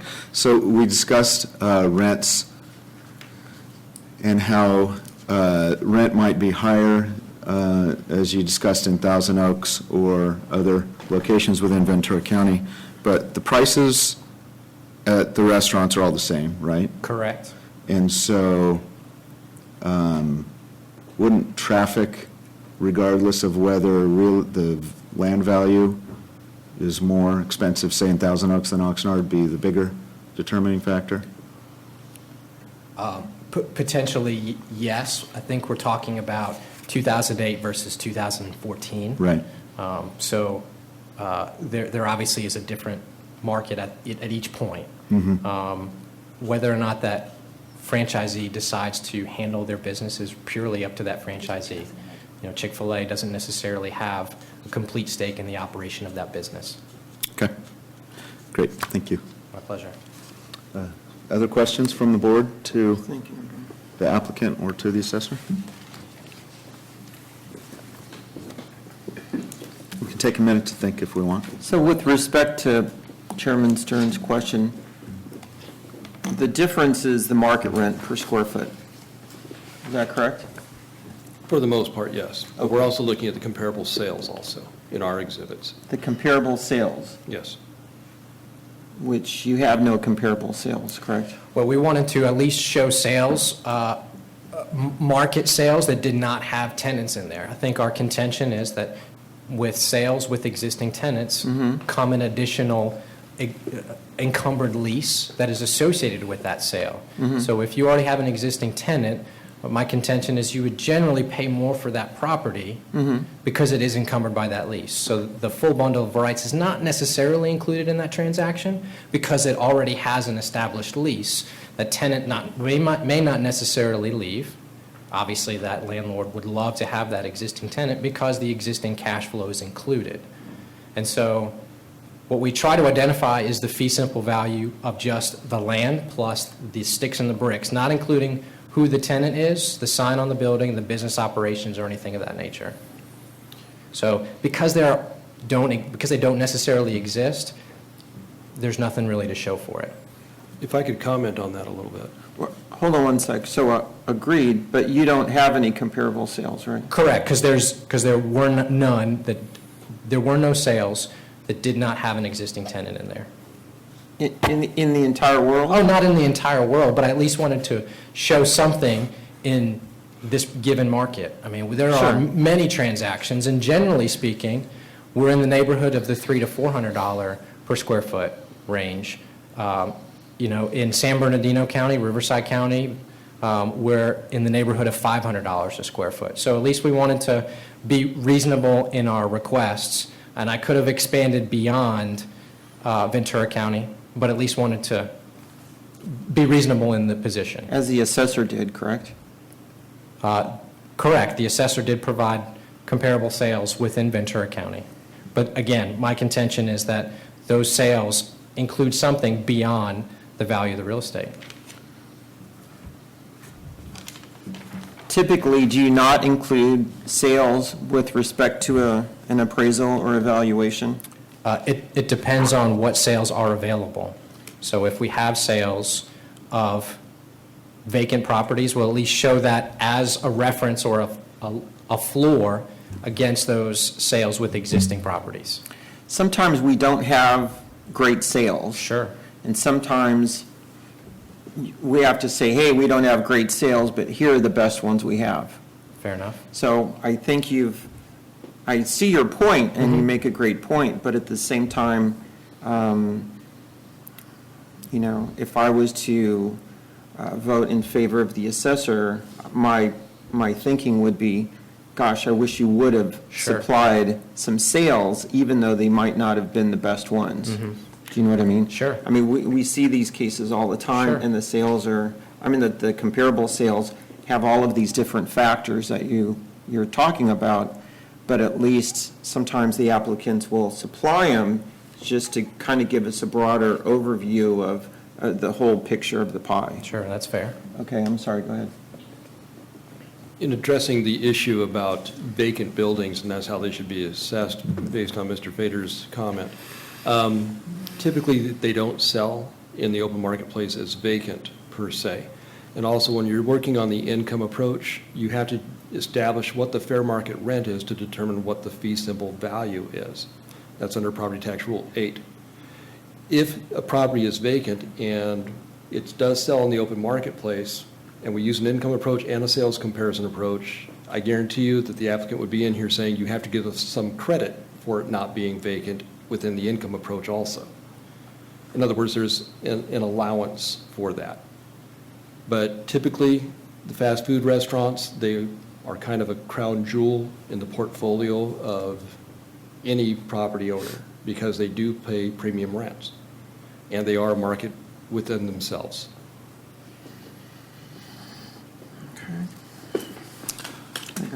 Mr. Meyer, does the assessor place most of its weight on the income approach with its appraisal? We were actually putting most of our weight on the sales comparison approach. It's the preferred method under Property Tax Rule 4. And why is that? Why are you putting most weight?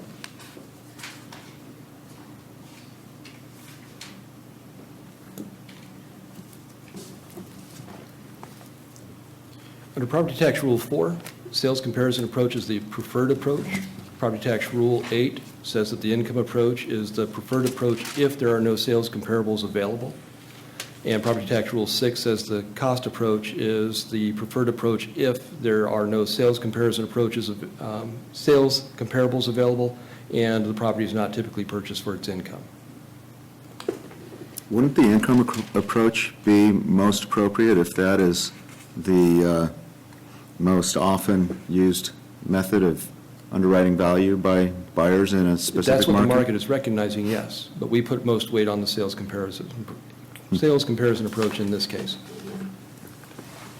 But if we did with the income approach, we'd be at 3.7 million instead.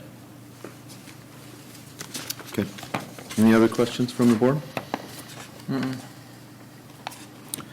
Okay, and so let's then move forward to closing summaries. And I'm not sure why I'm having a hard time with remembering who's who today. Thank you. We'll start with the applicant and end with the assessor. Thank you. I guess in considering the market rents that we have for all of our restaurants in Southern California, as well as considering what it would cost to actually, if we had to demo the building and start all over, that it's greater than any of the newer restaurants that we have. At least the imputed value for the improvements is greater than any other Chick-fil-A restaurant that we have in Ventura County. We're requesting the board to at least consider the pro forma income approach to value for this restaurant. Okay, thank you. Thank you. And we'll go next to the assessor. We're looking primarily at comparable sales, and they're all leases of national credit tenants, which would yield similar incomes and sales price per square foot. And the sales approach is the preferred method under Property Tax Rule 4. Okay. Thank you to all of you for the information, and we'll close the hearing to public testimony. I might recommend that we deliberate in closed session because it might allow us better to go through all of the information and have a bit more detailed discussion, unless there's any concern. There are two directions we could go with the hearing, which would be to finalize the hearing and close it, and then come back and make an announcement afterward to our clerk. Is that correct? Or Right. we can leave it open and come back and make the announcement while we're still in session. Any preference? Just because there's now based on what the board decides, there's numerous cases that'll be affected. If the board orders a reduction, then all those Okay. future cases get reduced. Right. If the board doesn't, we have to schedule valuation hearings. So it'd be better for scheduling purposes if the board announces their decision so we can let the parties decide. But if not, we can just try to come up with a date and then the parties can decide later what they want to do. Well, why don't we just go into to deliberations? We'll come out and give an update if we think it's going to take an extended period of time. And then we're also trailing items 59 through 63, which is the same applicant, so it'll probably be best to come back and... Decision, yeah. Okay, so then we'll be in recess, or I'm not sure how it's best articulated. We'll be... You want us to come back in 15 minutes? Yeah, I can check in 15 minutes with a status update. Okay. And if what we need, we can figure out what we need to do in 15 minutes. Okay, All good. right. Thanks. Thank you, Mr. Fader. We'll come out and announce a decision. You're welcome to stay, or you can check in and get a ruling. I'd recommend he stay because we have to figure out. Oh, we do have the continuance other open date items. One way or another.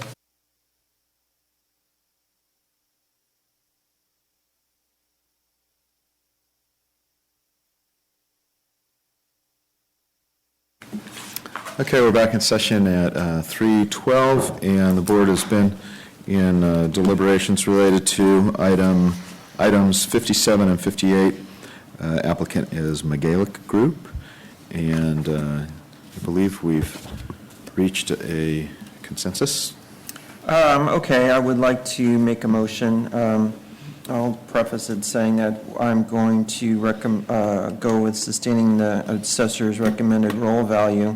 At least from my perspective, it seemed like the assessor gave a little bit more fuller, broad range of reasoning with respect to the value. So that was my vote. So I'll make a motion to sustain the recommended roll value of $3.6 million.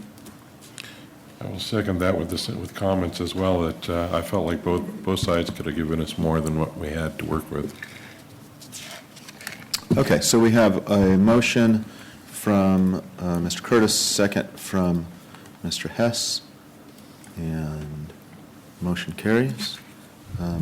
Thank you to the assessor's representatives and Mr. Fader for the information and presentation. In regards to the applications for decline in values on the following years, are we going to set a date for those?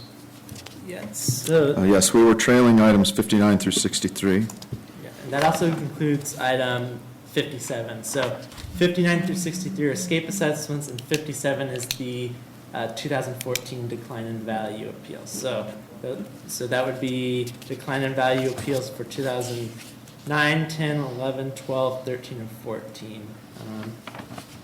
Mr. Fader, if you please come forward to the podium.